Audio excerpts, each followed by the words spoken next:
गरुडगमन तव चरणकमलमिह मनसि लसतु मम नित्यम्। गरुडगमन तव चरणकमलमिह मनसि लसतु मम नित्यम्। मनसि लसतु मम नित्यम्। मम तापमपा गुरुदेव, मम पापमपा गुरुदेव, मम तापमपा गुरुदेव, मम पापमपा गुरुदेव। गुरुर्ब्रह्मा गुरुर्विष्णुः गुरुर्देवो महेश्वरः। गुरु साक्षात् परं ब्रह्म तस्मै श्री गुरवै नमः। मम पापमपा गुरुदेव। ఆ నేల మీదే భూషయనం, లోపల అంత వైరాగ్య సంపత్తితో తులతూగుతూ ఉంటారు. అందుకే బాహ్యమునందు చక్రవర్తిత్వము, ఆంతరమునందు కౌపీనవంత కలు భాగ్యవంత. కౌపీనం పెట్టుకుని ఆ కౌపీనంతో పరమ సంతోషంతో ఆనందంతో రమించిపోతూ ఉంటారు. ఇప్పటికీ స్వామివారికి అత్యంత ప్రీతిపాత్రమైనటువంటి విషయములుగా ఆయనతో బాగా అంత్యవాసిత్వమును పొందినటువంటి పెద్దలు చెప్పగా విన్నవి, వారి ముఖతః షష్ఠిపూర్తి సభలో వచ్చినవి అని చెప్పబడుతున్నవేవి అంటే, వారికి అత్యంత ప్రీతిపాత్రమైన మొట్టమొదటి విషయము శాస్త్రము. శాస్త్రం అంటే వారికి అంత ప్రీతి. కించిత్ సమయం ఉంటే రాత్రి 11 గంటలకి పడుకోవడానికి వెళ్ళినప్పుడు కూడా కాసేపు శాస్త్రాధ్యయనం చేస్తారు, శాస్త్రపఠనం చేస్తారు. ఉదయం నిద్ర లేచిన దాదిగా అంత అనుష్ఠానం అవి పూర్తయ్యాక బ్రహ్మసూత్ర భాష్య పారాయణం చేస్తారు కొంతసేపు. విద్యార్థులకు స్వయంగా తర్కశాస్త్ర పాఠం చెప్తారు. ఇవాళకి కూడా ఆయన శాస్త్రపాఠం చెప్పేటప్పుడు ఎంతటి మహోన్నతమైన వ్యక్తి వచ్చినా సరే పాఠం ఆపి బయటికి రారు. విద్యార్థులకు శాస్త్రపాఠం చెప్పడం అంటే ఆయనకి అంత ప్రాణం. శాస్త్రం, గోవుల యొక్క సేవ. గోవుని చూసినప్పుడు ఆయన ముఖంలో వచ్చేటటువంటి కాంతి, ఆయన పొంగు, ఆయన ఆనందం మీరు చూసి తీరాలి. నేను గుంటూరు పట్టణంలో ఎక్కడో ఒక చోట పెట్టినటువంటి ఒక పెద్ద బోర్డులో చూశాను. ఆవుని ఇలా 2 చేతులతో పట్టుకుని ఆయన ముద్దు పెట్టుకుంటున్నటువంటి తీరు. ఆవు అక్కడ కట్టి ఉంటే ఆ ఆవు దగ్గరికి వస్తారు పొద్దున్నే పూజ చేయడానికి. వచ్చేటప్పుడు ఇలా ఇలా ఊగుతూ గోమాత్రే నమః, గోమాత్రే నమః, గోమాత్రే నమః అంటూ పొంగిపోతూ వస్తారు. వచ్చి పైకి చెప్తూ పరవశించిపోతూ పొంగిపోతూ స్కంద పురాణాంతర్గతమైన గోసూక్తం చదువుతూ పసుపు రాసి బొట్టు పెట్టి పూజ చేసి అరటిపళ్ళు తినిపించి ప్రదక్షిణం చేసి నమస్కారం చేసి ఎంత పారవస్యాన్ని పొంది వస్తారు.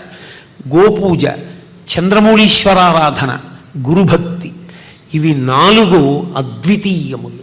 మన జన్మాంతరంలో మనం చేసుకున్నటువంటి సుకృతము యొక్క పరిపాకము. అటువంటి మహాపురుషులైనటువంటి భారతీ తీర్థస్వామి వారు జితేంద్రియులై ఇంద్రియములను గెలిచినటువంటి వారయ్యారు. నేను నిన్ను మీతో మనవి చేసి ఉన్నాను. పీఠాధిపత్యము అంటే ఏదో అది తనకి తానుగా పెట్టుకున్నటువంటి పేరు, తనకిచ్చుకున్న బిరుదు, తానే ఓ పీఠం పెట్టి నేనే ఓ పీఠాధిపతిని అన్నది అయ్యుండనమని శంకరాచార్యుల వారు చెప్పింది కాదు. శంకరాచార్యుల వారు చెప్పినది పీఠాధిపతి అంటే శంకర భగవత్పాదాచార్యుల వారి చేత స్థాపింపబడినటువంటి పీఠమునకు వచ్చినటువంటి పరంపరాగతమైనటువంటి పీఠాధిపతి. అది ఎక్కడ కూడా తెగకుండా వంశం ఎలా వెడుతుందో ఆ గురు పరంపర అలా వెడుతుంది. ఒక దీపం ఒక దీపాన్ని వెలిగించినట్టు ఒక మహాపురుషుడు ప్రకృతి సంబంధమైనటువంటి నియమానికి తలవొగ్గి శరీరాన్ని ఇక ప్రకృతి యందు కలిపి విదేహముక్తిని పొందేటటువంటి సమయము ఆసన్నమవుతోందన్నప్పుడే శారదా పరమేశ్వరి వేరొక మహాపురుష జననము కావించి ఆ సింహాసనం మీద కూర్చునేటటువంటి వ్యక్తిని సిద్ధం చేసేస్తుంది. ఆయన ఆ పీఠాధిపతి అలా ప్రభవించినటువంటి పిల్లవాడిని గుర్తుపట్టగలరు. అటువంటి వాటిలో ఒక నియమం, జన్మతః విజితేంద్రియుడై ఉండాలి, ఇంద్రియములను గెలిచిన వాడై ఉండాలి. లోకమంతా ఇంద్రియాల్ని పట్టుకుని పరుగులు తీస్తుంటే అసలు ఇంద్రియముల యొక్క ఉద్ధతి లేకుండా పరమ భక్తితో అలా పండిపోయే ఈ జీవితాలంటే అటువంటి మహాపురుషుల్ని కనీసం చూడకపోతే 200 పరుగులు చేసిన వాడిని చూడ్డానికి వెంపర్లాడిపోతున్నామే, ఓ 3 గంటలు ఎండలో ఆటాడిన వాడిని చూడ్డానికి వెర్రెక్కిపోతున్నామే, ఏదో గట్టిగా ఇక్కడి నుంచి తాను ప్రయోగించినటువంటి ఒక గొప్ప ఉపగ్రహాన్ని ప్రయోగిస్తే ఆ ప్రయోగించిన వాడిని చూడ్డానికి వెంపర్లాడిపోతున్నామే, ఇంద్రియాల్ని గెలిచిన వాడన్నవాడు ఒకడు పుట్టుకతో ఒకడు ఉన్నాడు, వాడిని చూడాలన్న తాపత్రయం లేకపోతే ఇక మన జీవితం ఎందుకు? ఇవన్నీ తర్ఫీదు పొందితే వచ్చినవి. శరీరంలో ఒకనాడు ఈ విభూతి అంతా తరిగిపోయేది. ప్రతిరోజు కొట్టడం, ప్రతి నిమిషం కొట్టడం, పరుగులు ఎక్కడ ఉండదు జీవితంలో.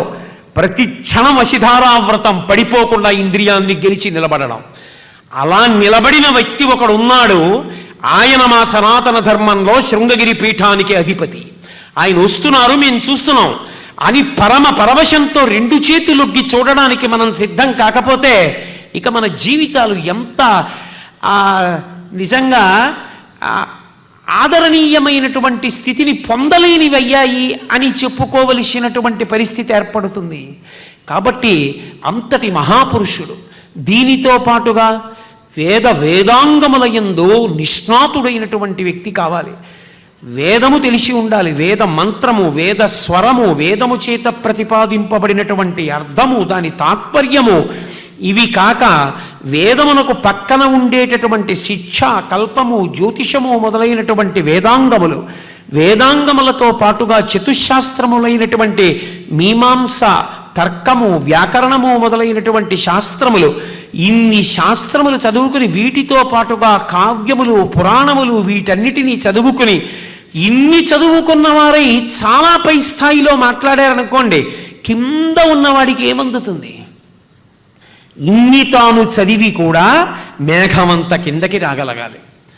ఎక్కడో సముద్రంలో ఉన్నటువంటి ఉప్పు నీటిని తాగినటువంటి మేఘం నిరాధారమైనటువంటి ఆకాశ మార్గంలో ప్రయాణించి వచ్చి చల్లటి నీటిని, తీయటి నీటిని మనకు వర్షించి తెల్లని మేఘమై దూదిపింజలా వెళ్ళిపోయినట్టు ఇన్ని శాస్త్రములను చదువుకున్నటువంటి వ్యక్తి అతి క్రిందకి దిగి వచ్చి మన మనస్సులు ధర్మమునందు ఊడ్చుకునేటటువంటి రీతిలో, ప్రభావితమయ్యేటటువంటి రీతిలో మనకి ప్రబోధం చేయగలిగినటువంటి శక్తివంతుడు కావాలి. ఇది ఎంత గొప్ప విషయం. 2 భిన్న ధ్రువములు. గణపతి వాక్యార్థ సభలు జరిగితే దేశాంతరములందు ప్రఖ్యాతి వహించినటువంటి మహాపండితులు సభలో కూర్చునుంటే ఎక్కడ వారిలో ఒక చిన్న దోషము దొల్లినా దాన్ని దిద్ది వారిని అవమానించడానికి కాదు, వారు నిలబడితే కదా మిగిలిన వారిని నిలబెట్టడం, వారిని అభినందించి ప్రోత్సహించి ఆ శాస్త్రములను నిలబెట్టి ప్రచారం చెయ్యడానికి అటువంటి శాస్త్ర సభలకి ఆధ్యక్షం వహించాలి. అలాగే క్రిందికి వచ్చినప్పుడు ఏమీ తెలియని వాళ్ళని చూసి మీకేం తెలిసి మీ కర్మింతే అనకుండా వాళ్ళని కూడా భగవంతుడి వైపుకి నడిపించడానికి మంచి మాటలు చెప్పగలిగి ఓర్పుతో ప్రవర్తించగలిగినటువంటి కన్న తల్లి మనసు ఉండాలి. ఇన్ని ఒక్క వ్యక్తి ఎందు ప్రకాశించడం అంటే ఆయన కారణజన్ముడు కాక వేరొకరు ఎందుకు అవుతారు? శృంగేరి పీఠాధిపత్యం స్వీకరించినటువంటి క్రొత్తల్లో గణపతి వాక్యార్థ సభలు ప్రారంభమయ్యాయి. ప్రారంభమైనప్పుడు అధ్యక్షోపన్యాసం చేస్తూ భారతీ తీర్థ మహాస్వామి వారు చేసిన ప్రసంగం ఏమిటో తెలుసా? ఎప్పుడూ మా గురువుగారు శ్రీమద్ అభినవ విద్యాతీర్థ మహాస్వామి వారు ఈ సభలు నిర్వహిస్తూ ఉండేవారు. వారు శరీరంతో లేకుండా ఈ సభలు నిర్వహించడం ఇదే మొదటిసారి. కానీ వారు జ్యోతిస్వరూపులై ఎన్నడూ మమ్మల్ని అనుగ్రహించి ఆశీర్వచనాన్ని ఇస్తూనే ఉంటారు. మా గురువులు తరచుగా ఈ సభలు ఎందుకు నిర్వహించాలి అన్న దాని గురించి ఒక మాట చెప్తూ ఉండేవారు. కేవలం పిడివాదం కోసం, మేము చెప్పిందే సత్యమని వాదించడానికి ఈ సభలు ఉద్దేశింపబడలేదు. పండితులు తమ యొక్క పాండిత్యాన్ని ప్రదర్శించుకొని ఒకరితో ఒకరు వాదించుకోవడానికి ఈ సభలు నిర్దేశింపబడలేదు. ఎక్కడైనా ఏదైనా చిన్న దోషం దొల్లితే విద్వాంసులను అవమానించడానికి ఈ సభలు నిర్దేశింపబడలేదు.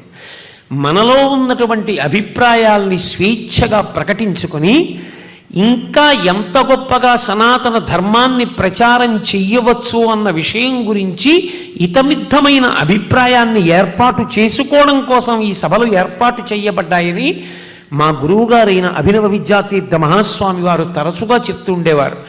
నేను కూడా మా గురువుగారి అడుగుజాడలలోనే నడిచి ఈ సభలని ఆ ఫలితం సాధించడానికే నిర్వహించడానికి ఉద్యుక్తుడనవుతున్నాను అని చెప్పారు. అంతటి గురుభక్తి తత్పరులైనటువంటి వారు ఆ సభలను అలా నిర్వహించగలరు. ఇక్కడ మాట్లాడగలిగినప్పుడు సామాన్యులతో అలా మాట్లాడగలరు.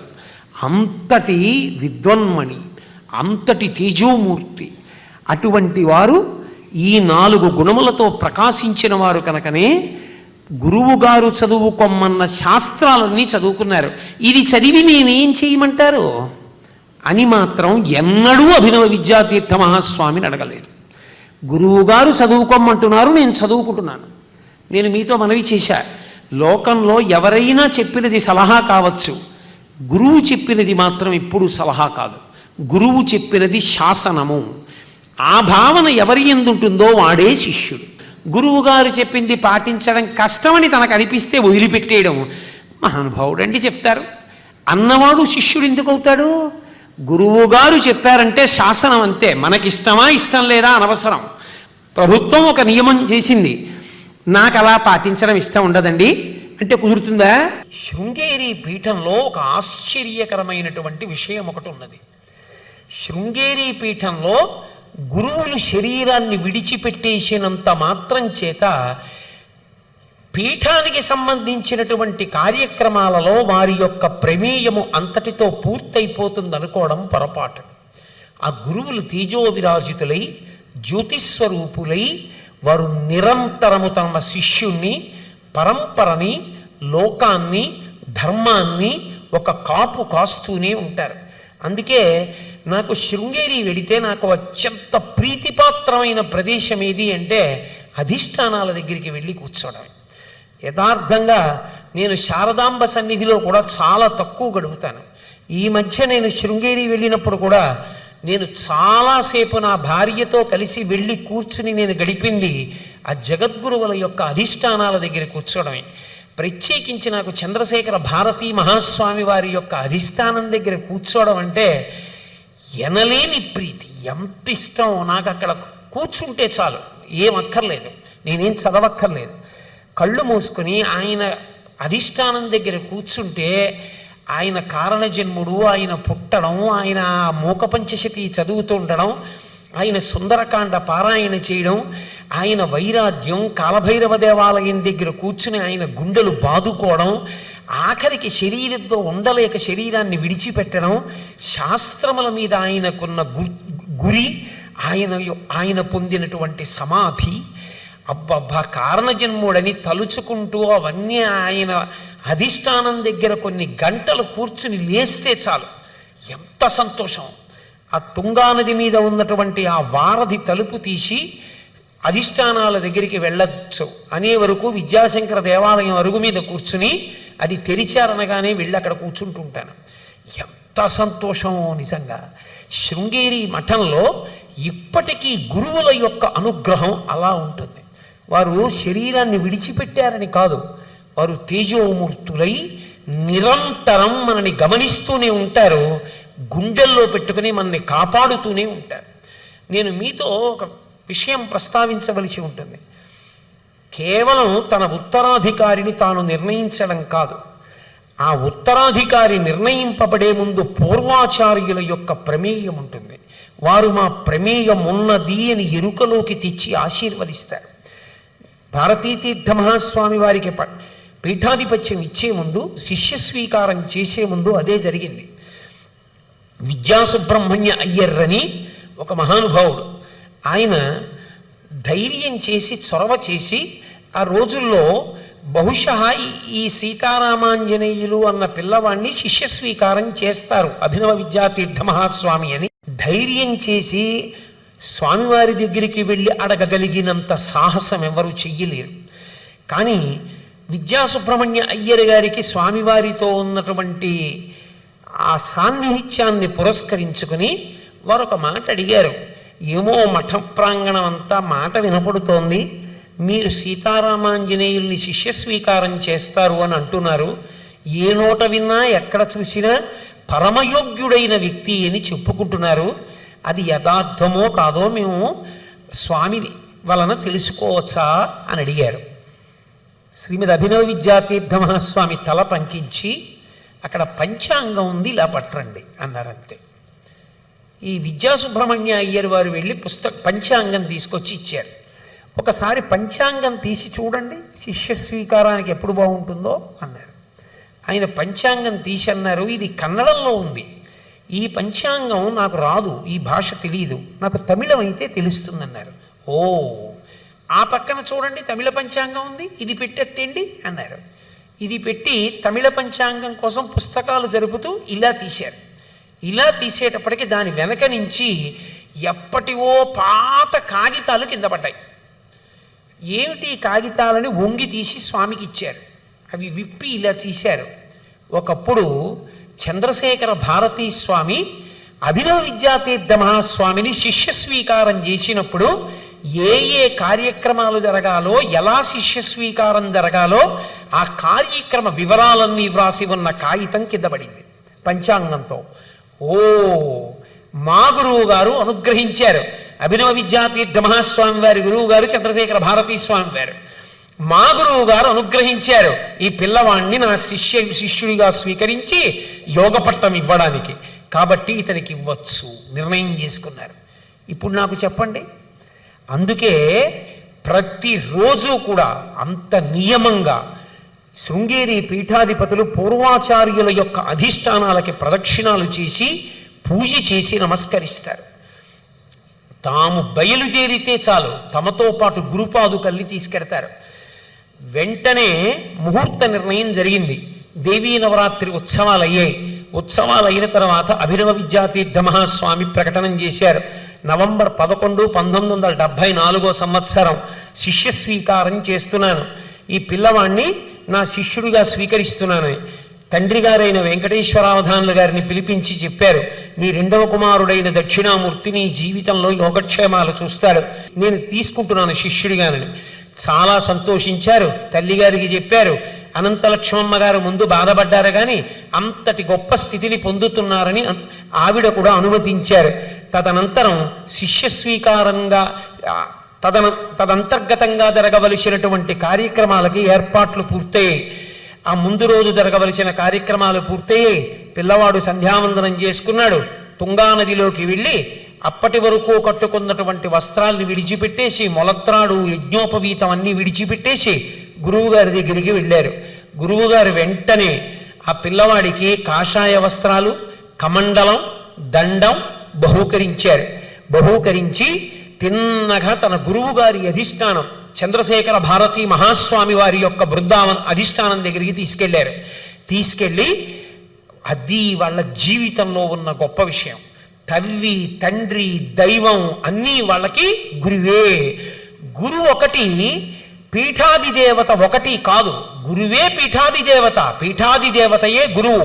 శారదయే చంద్రశేఖర భారతి, చంద్రశేఖర భారతియే శారద. కాబట్టి ఇప్పుడు తిన్నగా గురువు గారికి నివేదించారు.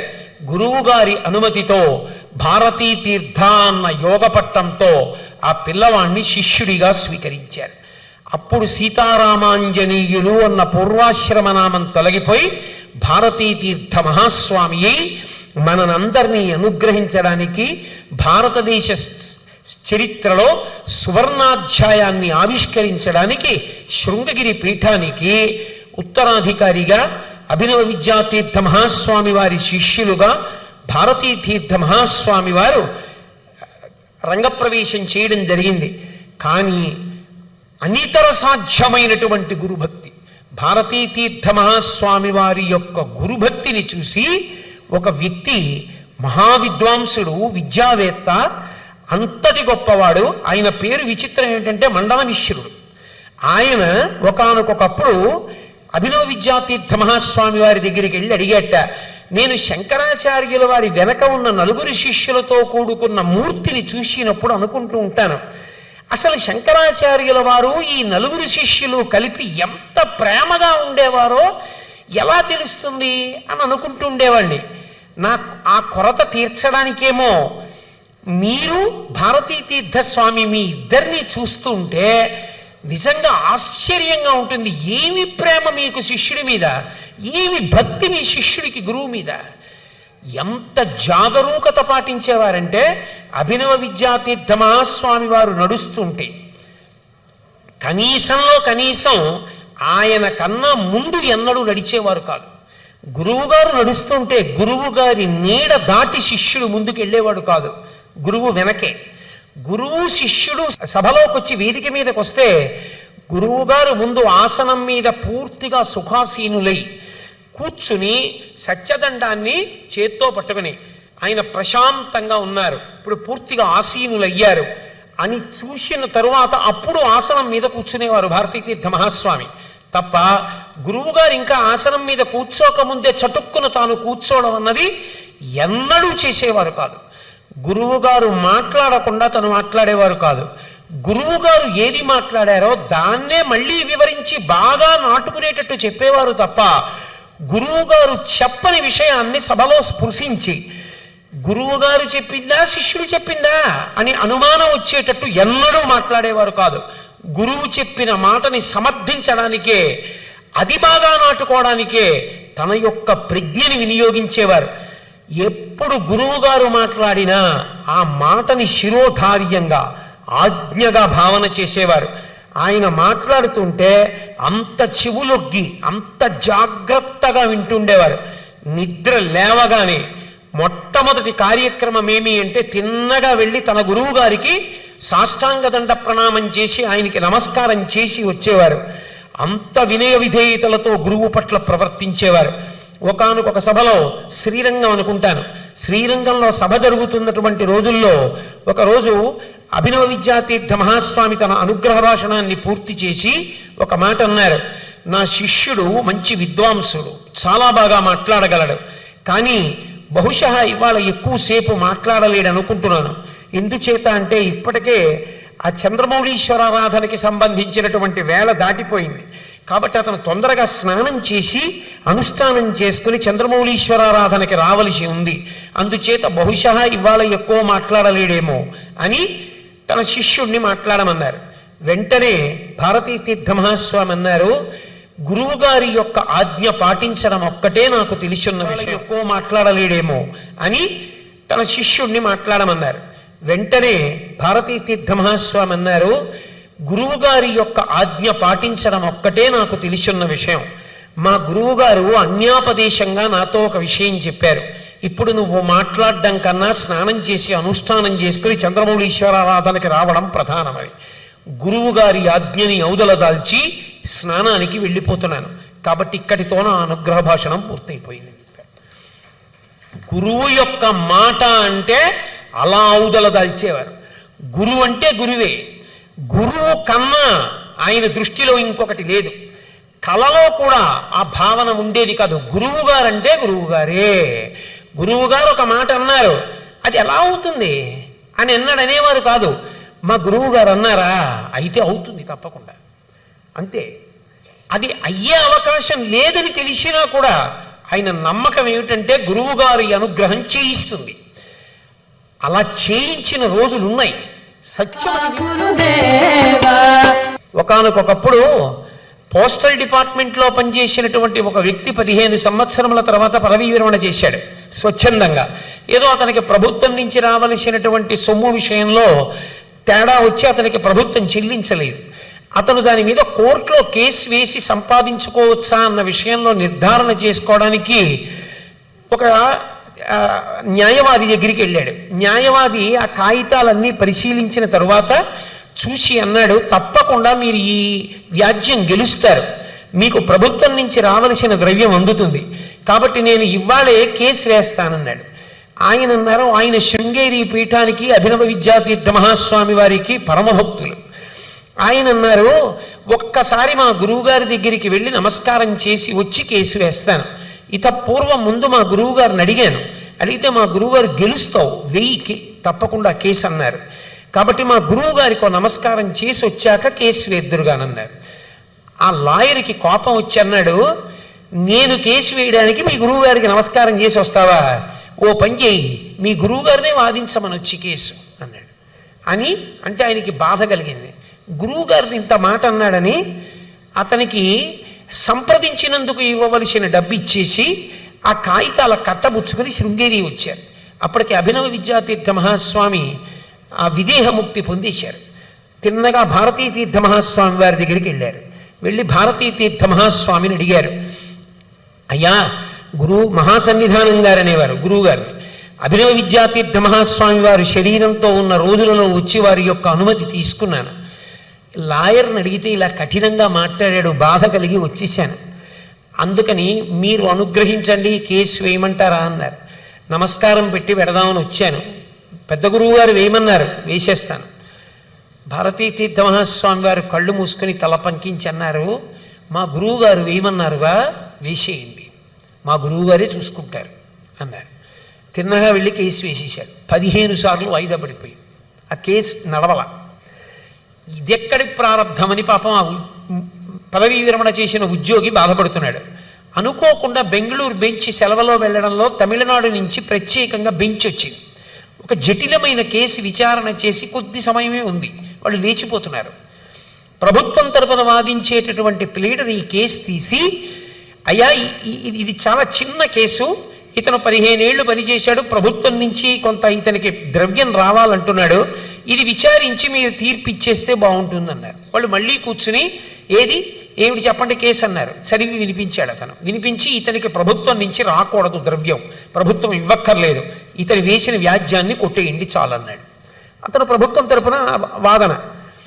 అన్నీ విన్న న్యాయమూర్తి వెంటనే ఆలోచించి తల పట్టుకుని, ఇలాంటిదే వ్యాజ్యం మొన్న చెన్నై కోర్టులో వచ్చిందే, తీర్పు చెప్పినప్పుడు ఇతనికి సొమ్ము ఇవ్వవచ్చు, ప్రభుత్వం తరపున ఇతను ఈ ద్రవ్యం పొందడానికి అర్హుడు అని తీర్పు చెప్పాం, కానీ ఆ వ్యాజ్యం నాకు జ్ఞాపకం రావట్లేదు, మీలో ఎవరికైనా జ్ఞాపకం ఉందా అని అడిగాడు న్యాయవాదుల్ని. అందరూ కూర్చున్నారు. ఒక యువ న్యాయవాది లేచి అన్నాడు, నాకు జ్ఞాపకం ఉంది, చెన్నై కోర్టులో మొన్ననే జరిగింది, ఇది ఫలానా కేసు ఫలానా వారి మధ్య నడిచింది, మీరు ఫలానా తీర్పు ఇచ్చారన్నారు. అదే తీర్పు రాసి ఈ వ్యక్తికి ప్రభుత్వం నుంచి ద్రవ్యం అందించండి, ఇతనే ఈ వ్యాజ్యాన్ని గెలిచినట్టుగా ప్రకటిస్తున్నామన్నారు. వెంటనే ఆయన సంతోషపడిపోయి పరిగెత్తుకుంటూ భారతీ తీర్థ మహాస్వామి వారి దగ్గరికి వచ్చారు. వచ్చి, అయ్యా ఆ రోజున మీ దగ్గరికి వచ్చాను, అభినవ విద్యాతీర్థ మహాస్వామి వారి కేసు వేయమన్నారు, గెలుస్తామన్నారు, అయ్యా గెలిచాను, ఆ శుభవార్త మీకు చెప్పాలని వచ్చానన్నారు. భారతీ తీర్థ మహాస్వామి వారు ఏమనాలి? శుభం భూయాత్, చాలా సంతోషం అయ్యా అనాలి. ఆయన అన్న మాట ఏమిటో తెలుసా? ఆయన వెంటనే అన్నారు, నాకు కాదు, వెళ్ళి మీ గురువు గారిని వచ్చి వాదించమను అన్నాడే ఒక యువ న్యాయవాది, అతని దగ్గరికి వెళ్ళి ఒక మాట చెప్పు, మా గురువు గారు న్యాయవాదిగా కాదు న్యాయమూర్తిగా వచ్చి తీర్పిచ్చారని చెప్పు అన్నాడు. అది భారతీ తీర్థ మహాస్వామి వారికి తన గురువు పట్ల ఉన్నటువంటి అచంచలమైన విశ్వాసం, అంత గౌరవం. గురువు గారంటే ఎంత ప్రాణమో. వాళ్ళిద్దరి మధ్య అభినవ విద్యాతీర్థ మహాస్వామి వారు శరీరంలో ఉన్న రోజులలో వారిద్దరి మధ్య జరిగినటువంటి కొన్ని చర్చల గురించి చదువుతూ ఉంటే ఇంత ప్రేమ అనిపిస్తుంది. వారు దక్షిణ దేశంలో విజయయాత్రకు వెళుతూ భారతీ తీర్థ మహాస్వామి, అభినవ విద్యాతీర్థ మహాస్వామి బెంగళూరు వెళ్ళి శృంగేరి వెళ్ళిపోతుంటే వెళ్ళి ఆయన పాదములు పట్టుకుని కొద్ది రోజులు గురువుగారికి దూరంగా ఉండవలసి వస్తే చంటి పిల్లవాడు అమ్మ నుంచి దూరం అయిపోతున్నంత బెంగ పెట్టేసుకుంటుంటే చుట్టూ ఉన్నవాళ్ళు ఎంత తెల్లబోయేవారో, ఏమిటి గురు శిష్యుల మధ్య ఈ ప్రేమని. ఆయన కొన్ని నెలల తర్వాత మళ్ళీ శృంగేరి వెడుతూ భారతీ తీర్థస్వామి చెన్నైలో చెప్పుకున్నారు, మళ్ళీ ఇన్ని నెలల తర్వాత నేను శృంగేరి వెళ్ళి మా గురువు గారిని చూడబోడుతున్నందుకు పరమానందంలో ఉన్న, రేపు ఈ పాటికి మా గురువుగారి దర్శనం చేస్తాను అని అంత పొంగిపోయారు. వారికి జీవితంలో సమస్తము గురువే, గురువు కానిది గురువు తప్ప వారికి వేరొకటి లేదు. అంత అద్భుతమైనటువంటి స్థితిని పొందినటువంటి మహాపురుషులు భారతీ తీర్థ మహాస్వామి. మహానుభావుడు అభినవ విద్యాతీర్థ మహాస్వామి అంటే ఒక రోజున ఇక తాను వెళ్ళిపోతున్నానన్న విషయాన్ని సంకేతించడానికి భారతీ తీర్థ మహాస్వామిని పిలిచి అడిగారు, ఇంకా నేను ఎన్నాళ్ళు ఉండాలనుకుంటున్నారు స్వామి శరీరంలో అని అడిగారు. నేనేమి మరీ లోభంతో కోరుకోవట్లేదు. కలియుగంలో 100 ఏళ్ళు ఆయుర్దాయం, ఇప్పుడు మీకు 72 ఏళ్ళు, ఇంకొక 28 ఏళ్ళు ఉండాలని కోరుకుంటున్నానన్నారు భారతీ తీర్థ మహాస్వామి. వెంటనే అభినవ విద్యాతీర్థ మహాస్వామి అన్నారు, 100 ఏళ్ళా? ఇప్పటికి 72, ఇక చాలు, అంతంత పేరాశలొద్దు, ఈ 72తో సరి అన్నారు. అన్నవారు అకస్మాత్తుగా కావడి వెడుతూ తన కారు నడుపుతున్నటువంటి ఒక వ్యక్తిని మళ్ళీ వెనక్కి పిలిచి, మీరు నేను మళ్ళీ కలుస్తామో కలవమో, ఆ తరువాతి స్థానం వరకు కూడా కారు నడుపుతారా అని అడిగారు. ఏదో హాస్యానికి అనుకున్నారు ఆయన. కాలడి వెళ్ళి తనని చూడడానికి వచ్చినటువంటి వాళ్ళందరినీ కూడా ఎక్కువ సమయం కేటాయించి అందరినీ పిలిచి అనుగ్రహించి మాట్లాడుతుండేవారు. వాళ్ళందరూ అనుకున్నారు ఇంత ఎక్కువ సమయం ఇస్తున్నారని సంతోషపడిపోయారు. ఆయన ఇక శరీరాన్ని విడిచిపెట్టేస్తున్నారు, అందుకని అందరికీ ఎక్కువ సమయం ఇచ్చేస్తున్నారని ఎవరు గ్రహించలేకపోయారు. కానీ ఆయన అనేకమైన సూచనల చేత ఇక తాను శరీరంలో ఉండనని సంకేతించారు. భారతీ తీర్థ మహాస్వామి వారికి స్వయంగా చెప్పారు. ఇద్దరూ కలిసి గురువుల అధిష్టానముల దగ్గర పూజ చేయడానికి వెడితే, నేను శరీరం విడిచిపెట్టేసిన తరువాత నన్ను ఎక్కడ భూస్థాపితం చేసి అధిష్టానం కట్టాలని మీరు ప్రత్యేకం ఆలోచించక్కర్లేదు.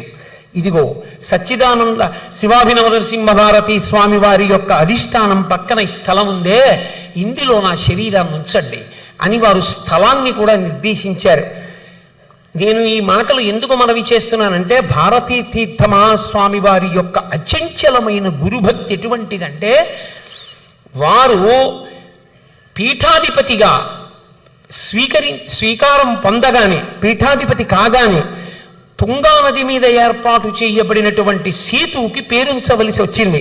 ఒకప్పుడు తుంగా నదిలో వస్తున్నటువంటి పడవ ప్రమాదానికి గురై కొంతమంది శరీరాన్ని విడిచిపెడితే అది విని తల్లడిల్లిపోయినటువంటి అభినవ విద్యాతీర్థ మహాస్వామి ప్రభుత్వ సహకారాన్ని కూడా అపేక్షించకుండా కేవలముగా శిష్యులిచ్చినటువంటి ద్రవ్యంతో తుంగానది మీద ఒక పెద్ద సేతువుని నిర్మాణం చేయించారు. ఆ సేతువుకి విద్యాతీర్థ సేతువు అని మా గురువు గారు ఆర్తి పొంది తన శిష్యుల యొక్క ద్రవ్యంతో నిర్మాణం చేయించినటువంటి సేతువు. అటువంటి సేతువుని ఆయన కృపతో, ఆయన ఆర్తితో వచ్చింది కాబట్టి దానికి మా గురువు గారి పేరుంచుతానని విద్యాతీర్థ సేతువు అని పేరుంచారు. వారి గురువు అంటే వారికి అచంచలమైనటువంటి భక్తి. బహుశः భారతీ తీర్థ మహాస్వామి వారు పరమ ప్రసన్నులైపోయేది, అంత సంతోషాన్ని పొందేది ఎప్పుడు అంటే అభినవ విద్యాతీర్థ మహాస్వామి వారి యొక్క మూర్తిని చూస్తే చాలు, వారు ఎంత పరవశించిపోతారో. వారి యొక్క గురుభక్తి చెప్పనలవి కాదు. ఎంతటి గురుభక్తి తత్పరులంటే, కన్న కొడుకుల గురువు ప్రేమించినా దగ్గరి చేసినా వారు మాత్రం ఎన్నడూ కూడా గురువు గారి విషయంలో స్వతంత్రం తీసుకుని ఒక అంగుళం కూడా ముందుకు వెళ్ళేవారు కాదు. గురువు గారితో కలిసి శబరిమలై దర్శనానికి వెళ్ళినటువంటి రోజుల్లో శిష్యులందరూ కూడా భారతీ తీర్థ మహాస్వామితో కలిసి కొండెక్కుతూ ఇక్కడ కూర్చుని చూస్తే ప్రకృతి బహురమణీయంగా ఉంది అంటే, స్వామి కూర్చుని చూస్తుంటే గురువు గారిని అంటే అభినవ విద్యాతీర్థ మహాస్వామి గారిని కూడా పిలిచి కాసేపు ఇక్కడ కూర్చోమంటే బాగుంటుందేమో, పిలిస్తే ఎలా ఉంటుంది అన్నారు ఒకరు. వెంటనే భారతీ తీర్థ మహాస్వామి అన్నారు, వారు ఏం చెయ్యాలో మనం సలహా చెప్పకూడదు, వారు ఏం చెప్పారో మనం చెయ్యాలి. వారు ఎక్కడ కూర్చోవాలో, ఏం చూడాలో, దేనికి ఆనందం పొందాలో చెప్పడం మనది కాదు ధర్మం. వారు సంతోషించవలసినది ఏదో వారికి తెలుసు. అటువంటి స్వాతంత్ర్యం మనం తీసుకోకూడదన్నారు. ఏ చిన్న విషయంలోనైనా సరే గురువు అంటే పరదైవమే.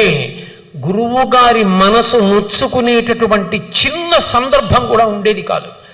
గురు శిష్యులిద్దరివి 2 శరీరాలు, కానీ ఆత్మగా గురు శిష్యులిద్దరూ ఇద్దరు కారు.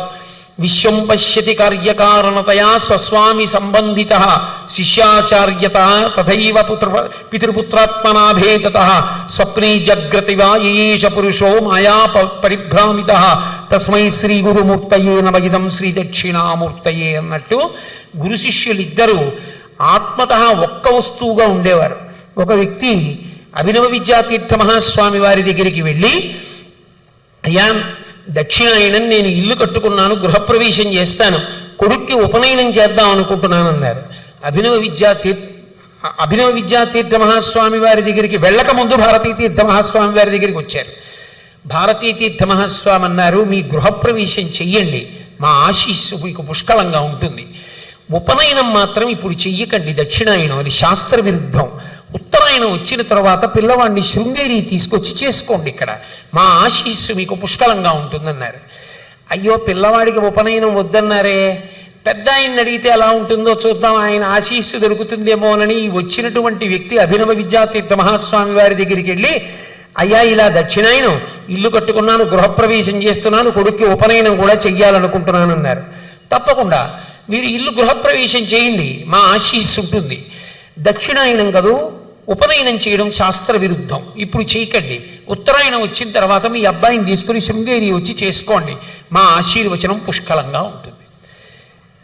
శిష్యుడు చెప్పినటువంటి మాటలే గురువు మళ్ళీ చెప్పారు. ఆయన ఏది చెప్పారో అవే మాటలు శిష్యుడు చెప్పేవారు. తెలిసి కాదు, అక్కడికి వెళ్ళి అడిగితే ఏ మాట, ఇక్కడికి వచ్చి అడిగితే అదే మాట. ఇద్దరి మధ్య ఏ భేదం ఉండేది కాదు. మొన్నను నేను కాకినాడలో త్యాగరాజ ఆరాధనోత్సవాలలో ప్రసంగం చేయడానికి వెళ్ళాను. అక్కడికి తిరుమల తిరుపతి దేవస్థానానికి కార్యనిర్వహణాధికారిగా పదవీ బాధ్యతలు నిర్వహించి పదవీ విరమణ చేసినటువంటి వారు లబ్ధప్రతిష్ఠులు, పరమ విష్ణు భక్తులు, మహానుభావులు, నాహంకర్త హరిహికర్త అంటూ గ్రంథరచన చేసి తిరుమల వెంకటేశ్వర స్వామి వారికి తనకి మధ్య జరిగినటువంటి కొన్ని విశేషమైన అనుభవాల్ని గ్రంథ రూపంలో ఆంధ్రదేశానికి అందించినటువంటి వారు పరమభక్తి తత్పరులు పివిఆర్కే ప్రసాద్ గారు వచ్చారు. వచ్చి వారు ఆ సభలో నేను మాట్లాడిన తర్వాత వారు మాట్లాడుతూ నేను ఒక కీర్తన గురించి ఒక విషయం గురించి మాట్లాడాను. వారు దానికి కొనసాగింపుగా విషయం గురించి మాట్లాడుతూ ఒక మాట చెప్పారు. నేను టీటీడీకి ఈఓగా చేస్తున్న రోజుల్లో ఒకప్పుడు శృంగేరి వెళ్ళాను. అప్పటికి అభినవ విద్యాతీర్థ మహాస్వామి వారు పీఠాధిపత్యంలో ఉన్నారు. నేను వెళ్ళి వారికి నమస్కరించి తిరుమల తిరుపతి దేవస్థానం పనుపున కానుకలు అందించి వచ్చేస్తుంటే వారు నన్ను పిలిచి ఒక మాట చెప్పారు. మీరు తిరుమల తిరుపతి దేవస్థానానికి కార్యనిర్వహణ అధికారి చేశారు కదూ, మీకు పరిపాలనా సంబంధమైనటువంటి అనుభవం బాగా ఉంటుంది. మీకు ఆ అనుభవం ఉంది కాబట్టి నేను మిమ్మల్ని ఒక మాట అడుగుతున్నాను. మీరు దయచేసి ఒక చిన్న పని చెయ్యాలి. నా శిష్యుడు ఉన్నాడే భారతీ తీర్థ స్వామి, ఎప్పుడూ శాస్త్రం శాస్త్రం శాస్త్రం శాస్త్రం శాస్త్రం చదువుకోవడం, శాస్త్రం బోధ చేయడం, పీఠం పీఠ కార్యక్రమాలు, వీటి మీద అనురక్తి లేదు, దీన్ని పట్టించుకోవట్లా. శాస్త్రం అంటే మాత్రం ఎంత సంతోషం. అటువంటి వాడు నా శిష్యుడైనందుకు, అటువంటి వాడు ఈ పీఠాన్ని నడపబోతున్నందుకు నాకు ఎంతో సంతోషంగా ఉంది. కానీ కొంచెం ఈ పీఠ నిర్వహణ విషయాల మీద కూడా శ్రద్ధ పెడితే రేపొద్దున్న అవసరం ఏర్పడిన నాడు ఇబ్బంది లేకుండా ఉంటుందనుకుంటున్నాను. నేను పిలిచి ఏం చెప్పను, మీరు వెళ్ళి ఒక్క మాట ప్రస్తావన చెయ్యండి, పరిపాలనా దక్షులు కనుక మీరు చెప్తే బాగుంటుందన్నారట. ఇదెక్కడి ప్రారంభం? భారతీ తీర్థస్వామికి వెళ్ళి నేను చెప్పనా ఈ మాట? చెప్పకపోతే అభినవ విద్యాతీర్థ మహాస్వామి వారు చెప్పినటువంటి శాసనాన్ని అతిక్రమించినట్టు అవుతుంది. చెబితే అంతటి మహాపురుషులకి వెళ్ళి మీరు పీఠ కార్యక్రమాల మీద శ్రద్ధ పెట్టండి అని నేను చెప్పడమా? ఎలా కుదురుతుంది? అయినా ధర్మ సంకట స్థితి. గురువుగారి మాట ఔదలదాల్చడం శిష్యుడి యొక్క లక్షణం. భారతీ తీర్థ మహాస్వామికి ఈ ధర్మం బాగా తెలిసున్నదే. నేను ఆయన చెప్పమన్న మాట చెప్తున్నాను తప్ప నేను స్వతంత్రించి వారికి చెప్పేటటువంటి వాడను కానని, అటువంటి పని ఎన్నడూ చేయనని వారికి తెలుసు. కాబట్టి గురువుగారు మీకు ఈ మాట చెప్పమన్నారు, కొంచెం పీఠ నిర్వహణ యందు కూడా శ్రద్ధ పెడితే బాగుంటుందేమో అన్నారు. అనగానే భారతీ తీర్థ మహాస్వామి ఒక నవ్వు నవ్వి ఒక్క క్షణం మౌనం పాటించన్నారట. పీఠాధిపత్యం చేపట్టిన తరువాత పీఠ నిర్వహణ కార్యక్రమాలలో ఎలాగో శాస్త్రం గురించి చదువుకోవడానికి అంత సమయం ఉండదుగా, ఇప్పుడేగా ఈ శాస్త్రం చదువుకోవడం, అందుకని ఇప్పటికి చదవనివ్వండి, ఆ సందర్భం ఏర్పడినప్పుడు దాని సంగతి చూద్దాం. అంటే కించిత్ సమయాన్ని కూడా జార విడుచుకోకుండా ఎంత వీలైతే అంత శాస్త్రం చదవాలి, అన్ని విషయాల మీద సమగ్రత దొరకాలి. అదే సమయంలో మహాపురుషులైనటువంటి అభినవ విద్యాతీర్థ మహాస్వామి వారు పీఠాధిపత్యం చేస్తూ ఉండగా నేను కొత్తగా వేలు పెట్టి చెప్పవలసిన అవసరం లేదు, చూడక్కర్లేదు. ఆ తర్వాత అంటారా, ఆ పైన మా గురువుగారు అభినవ విద్యాతీర్థ మహాస్వామి వారు ఆ పరమేశ్వర గురువులు, పరమేష్ఠి గురువులు, పరమ గురువులు, పరంపరా గురువులు వీళ్ళందరూ నా వెనక ఉండి నా చేత సమర్థవంతమైన నిర్ణయములు చేసి నడిపిస్తారు. అది వారి భావన. అంతటి గురుభక్తి తత్పరులు. అసలు భారతీ తీర్థస్వామి వారి యొక్క గురుభక్తి పరమాద్భుతం. కేవలం భారతీ తీర్థ మహాస్వామి గురుభక్తి అన్న ఒక్క విషయాన్ని పరిశీలనం చేస్తే, ఆ ఒక్క విషయాన్ని చదివితే, ఆ ఒక్క విషయాన్ని పుస్తకాలుగా లోకానికి తీసుకొస్తే, ఇవాల్టి రోజున గురువులంటే పరమ చులకనగా చూస్తున్నటువంటి రోజుల్లో అసలు గురు భక్తి అంటే ఏమిటి, గురువు అంటే ఏమిటి, ఒక గురువు పట్ల శిష్యుడు ఎంత జాగరూకుడై ప్రవర్తించవలసి ఉంటుంది, గురుభక్తి అన్నది మనిషిని ఏ స్థాయిలో నిలబడుతుంది, ఎలా నడిపిస్తుంది అన్న విషయం అందరికీ కూడా అవగతం అవుతుంది. అప్పటికి ఇప్పటికీ ఎప్పటికీ వారిది అంతటి అచంచలమైనటువంటి గురుభక్తి, అంతటి శాస్త్రభక్తి, అటువంటి గోవుల యందు కలిగినటువంటి భక్తి, అంతటి పీఠ నిర్వహణ యందు అనురక్తి, మఠ నిర్వహణలో శంకరాచార్యుల వారి చేత స్థాపింపబడినటువంటి మఠం కనుక దాన్ని అంత గౌరవంతో నిర్వహించాలి. దాని యొక్క నిర్వహణ యందు ఎక్కడా ఎటువంటి వైక్లభ్యం కలగకూడదు అని అంత జాగ్రత్తతోటి దాన్ని నిర్వహణ చేస్తూ అంత అద్భుతంగా ఇవాళ భారతదేశానికి శంకరాచార్యుల వారి చేత ప్రతిష్ఠింపబడి నిర్వహింపబడుతున్నటువంటి పీఠాలలో శృంగేరి పీఠం అంతటి ప్రఖ్యాతిని పొందింది అంటే వచ్చినటువంటి గురు పరంపరలో ప్రత్యేకించి శృంగగిరి మఠానికి సంబంధించినంత వరకు ఒక విశేషం ఉంటుంది. ప్రతి 9 అంకె యొక్క ఆవృత్తిలో, అంటే మొదటి 9, 18, 27, 36, తర్వాత 45, తర్వాత 54, తర్వాత 63, అంటే ఏ 2 కలిపితే 9 అవుతూ ఉంటుందో అలా ఆ సంఖ్య తిరిగి వచ్చినప్పుడల్లా అనితర సాధ్యమైనటువంటి విద్వాంసుడు, కారణజన్ముడు, అపర శంకరావతారం, సాక్షాత్తుగా శంకర భగవత్పాదుల యొక్క అంశ భూమండలం మీద వెలిసి శృంగగిరి పీఠానికి ఆధిపత్యం వహించి పరిపాలన చేస్తుంది అని శృంగేరి చరిత్ర చదువుకున్న వారు చెప్తూ ఉంటారు. అందుకే శృంగేరి పీఠ పరంపరలో 9 అంకె వచ్చేటటువంటి పీఠాధిపతులందరూ కూడా మళ్ళీ విశేషమైనటువంటి కీర్తి గణించారు. 36వ పీఠాధిపతిగా వచ్చినటువంటి వారు భారతీ తీర్థ మహాస్వామి, 35 అభినవ విద్యాతీర్థ మహాస్వామి, 36 జగద్గురువులైనటువంటి భారతీ తీర్థ మహాస్వామి, 3, 6, 9. అందుకే 36వ పీఠాధిపతి అయినటువంటి భారతీ తీర్థ మహాస్వామి వారు ఉన్నటువంటి రోజులలో మనమందరం ఉండడం, 36వ పీఠాధిపతి యొక్క అనుగ్రహ భాషణాలు వినడం, 36వ పీఠాధిపతి చేస్తున్నటువంటి చంద్రమౌళీశ్వరారాధన చూడగలగడం, వారు పీఠాధిపతిగా అవతార పురుషులు శరీరంతో ఈ లోకంలో తిరుగాడుతున్న సమయంలో మనం కూడా మనుష్య జన్మనెత్తి తిరుగాడుతుండడం మనందరి యొక్క అదృష్టం. తోటకాచార్యుల వారు శంకర భగవత్పాదులకి నమస్కరిస్తూ ఒక మాట అంటారు, కరుణావరుణాలయ పాలయ మాం భవశంకర దేశికమే శరణం అంటారు. అపారమైనటువంటి కరుణామూర్తి అయి ఉంటాడు గురువు. ప్రత్యేకించి గురువు యొక్క స్వభావం గురించి మాట్లాడుతూ గురువు యొక్క లక్షణం గురించి చెప్తూ ఒక మాట అంటారు, అధిగత తత్వ శిష్యహితయోద్యత సతతం అని. ఆయన తత్వమును తెలిసిన్నటువంటి వాడై, తత్వమును జీర్ణము చేసుకున్నటువంటి వాడై, పరబ్రహ్మ తత్వమును అనుభవించినటువంటి వాడై ఉండడం ఒకెత్తైతే, శిష్యహితయోద్యత శిష్యుని యొక్క హితమును గురించి నిరంతరము ఆలోచిస్తూ ఉంటారు.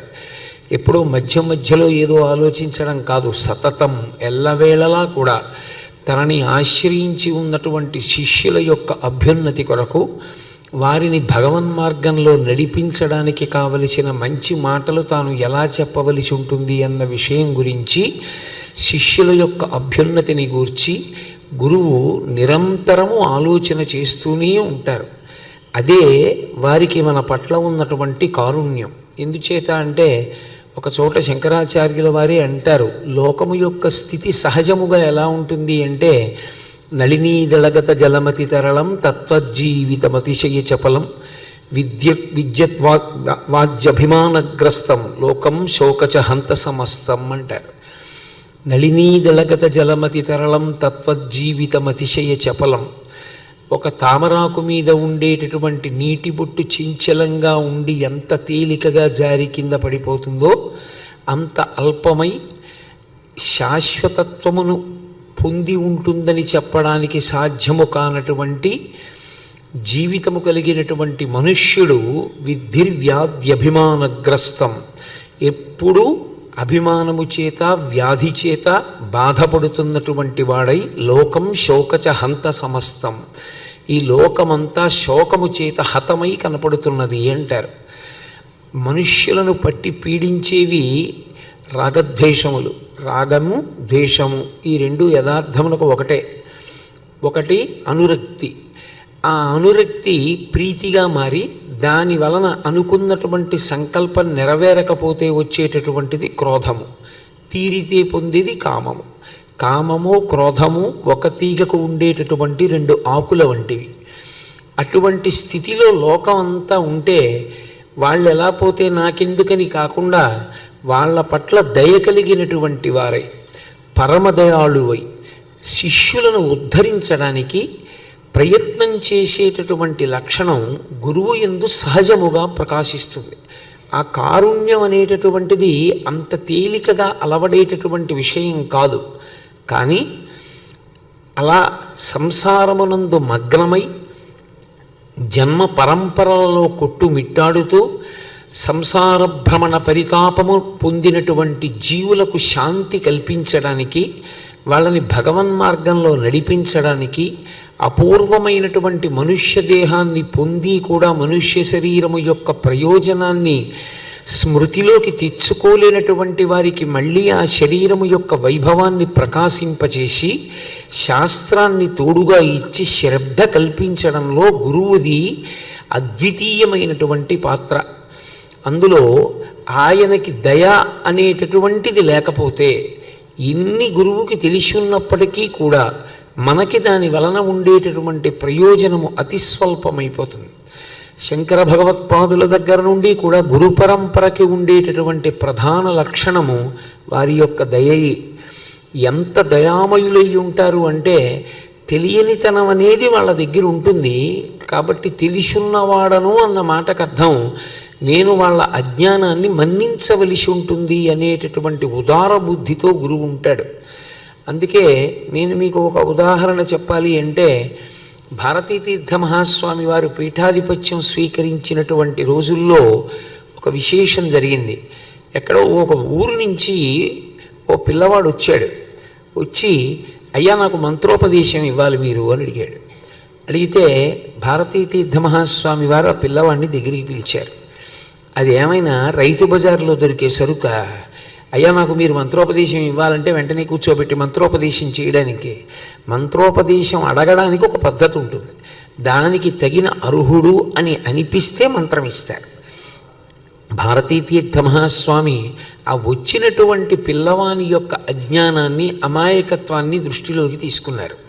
దగ్గరకు పిలిచి మంత్రోపదేశం నీకు కావాలి అంటే మా గురువుగారు అయినటువంటి అభినవ విద్యాతీర్థ మహాస్వామి వారు ఉన్నారు, వారి దగ్గరికి వెళ్ళి రెండు చేతులు జోడించి నమస్కరించి నేల మీద పడి సాష్టాంగ ప్రణామం చేసి అయ్యా మీరు నన్ను ఉద్ధరించడానికి ఏ మంత్రం నేను ఉపాసన చేస్తే నా జీవితానికి ఉపయుక్తమవుతుందో అటువంటి మంత్రాన్ని నా యందు దయాళువై నాకు అనుగ్రహించవలసింది అని ప్రార్థన చేస్తున్నానని అడుగు అన్నారు. ఆ పిల్లవాడు అభినవ విద్యాతీర్థ మహాస్వామి వారి దగ్గరికి వెళ్ళి భారతీతీర్థ మహాస్వామి వారు ఎలా చెప్పారో అలాగే ప్రవర్తించాడు. నేల మీద పడి సాష్టాంగ నమస్కారం చేసి అయ్యా నేను సంసారమునందు మగ్నమై ఉన్నాను, నా యందు మీరు కరుణ వహించి నన్ను ఉద్ధరించడానికి నాకు మంత్రోపదేశం చేసి నాకు మహోపకారం చేసి పెట్టవలసింది అని ప్రార్థన చేశాడు. వెంటనే ఒక్క మాట అనకుండా అభినవ విద్యాతీర్థ మహాస్వామి వారు ఆ పిల్లవాడిని కూర్చోబెట్టి ఏ మంత్రం పిల్లవాడికి ఇస్తే బాగుంటుందని అనుకుంటున్నారో ఆ మంత్రాన్ని ఉపదేశం చేసి ఆ పిల్లవాడిని పంపించారు. ఆ పిల్లవాడు తిన్నగా మళ్ళీ భారతీ తీర్థ మహాస్వామి వారి దగ్గరికి వచ్చాడు. వచ్చి అయ్యా మీరు చెప్పినట్టే అడిగాను, అడిగితే వెంటనే అభినవ విద్యాతీర్థ మహాస్వామి వారు నాకు మంత్రోపదేశం చేశారు అన్నాడు. అంటే భారతీ తీర్థ మహాస్వామి వారు తన చుట్టూ ఉన్నటువంటి పరిజనాన్ని పిలిచి ఒక మాట చెప్పారు. చూశారా, ఈ పిల్లవాడు ఇత పూర్వం నా దగ్గరికి వచ్చాడు, వస్తూనే అయ్యా నాకు ఏదైనా మంత్రం ఉపదేశం చేయండి అని అడిగాడు.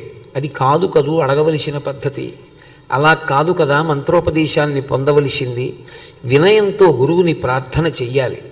వినయంతో గురువుని ప్రార్థన చేసి ఆ వినయం చేత ప్రీతి పొందినటువంటి గురువు ఏ మంత్రం ఇస్తే శిష్యుడు ఉద్ధరణ పొందుతాడని విశ్వసిస్తారో ఆ మంత్రాన్ని గురువుగారు ఇస్తే గురువుగారి మీద మంత్రం మీద కలిగినటువంటి శ్రద్ధ చేత నమ్మకం చేత ఆ శిష్యుడు ఆ మంత్రాన్ని ఉపాసన చేసినటువంటి కారణం చేత జీవితంలో తరిస్తాడు. అందుకే అసలు మంత్రోపదేశం ఇమ్మని ఎలా అడగాలో నేను ఈ పిల్లాడికి ముందు ఉపదేశం చేశాను. ఈ ఉపదేశాన్ని పట్టుకుని గురువుగారి దగ్గరికి వెళ్ళాడు, అప్పుడు మంత్రోపదేశం పొందాడు అన్నారు. మిగిలిన వాళ్ళందరూ చాలా ఆశ్చర్యపోయారు ఆయన యొక్క ఉదార బుద్ధికి, ఆయన యొక్క దయకు. ఎందుకని అంటే మంత్రోపదేశానికి నువ్వు అడగవలసినటువంటి విధానం ఇదా అని భారతీ తీర్థ మహాస్వామి వారు ఖండించి పంపించి ఉంటే ఆ పిల్లవాడికి మంత్రోపదేశం జరిగి ఉండేది కాదు. కానీ మంత్రోపదేశం పొందడానికి ఏ రీతిలో ప్రవర్తించాలో అలా ప్రవర్తించడం చేత కాకపోయినా మంత్రోపదేశం పొందాలనేటటువంటి అతని యొక్క తాపత్రయాన్ని దృష్టిలో పెట్టుకుని అతని యొక్క నడవడిని దిద్ది తన గురువుగారి దగ్గరికి పంపి మంత్రోపదేశం ఇప్పించి అతను తరించడానికి అవకాశాన్ని సుగమం చేశారు. ఈ దయ గురువు యందు లేదనుకోండి, అసలు దీనులైనటువంటి జనులను చూసి ఉద్ధరించాలనేటటువంటి అభిప్రాయము కలగనే కలగదు. అది కలగనప్పుడు తన వద్ద ఎంత విజ్ఞానం ఉన్నప్పటికీ దాని వలన లోకులకు కలిగేటటువంటి ఉపకారము తక్కువైపోతుంది. ఒక గురువుగా, ఒక జగద్గురువుగా భారతీ తీర్థ మహాస్వామి లోకానికి మహోపకారం చెయ్యగలుగుతున్నారు అంటే, ఇన్ని కోట్ల మంది ఆయన వైపు తలెత్తి చూస్తుంటారు అంటే దానికి కారణం ఒక్కటే, ఆయన యొక్క దయాగుణం.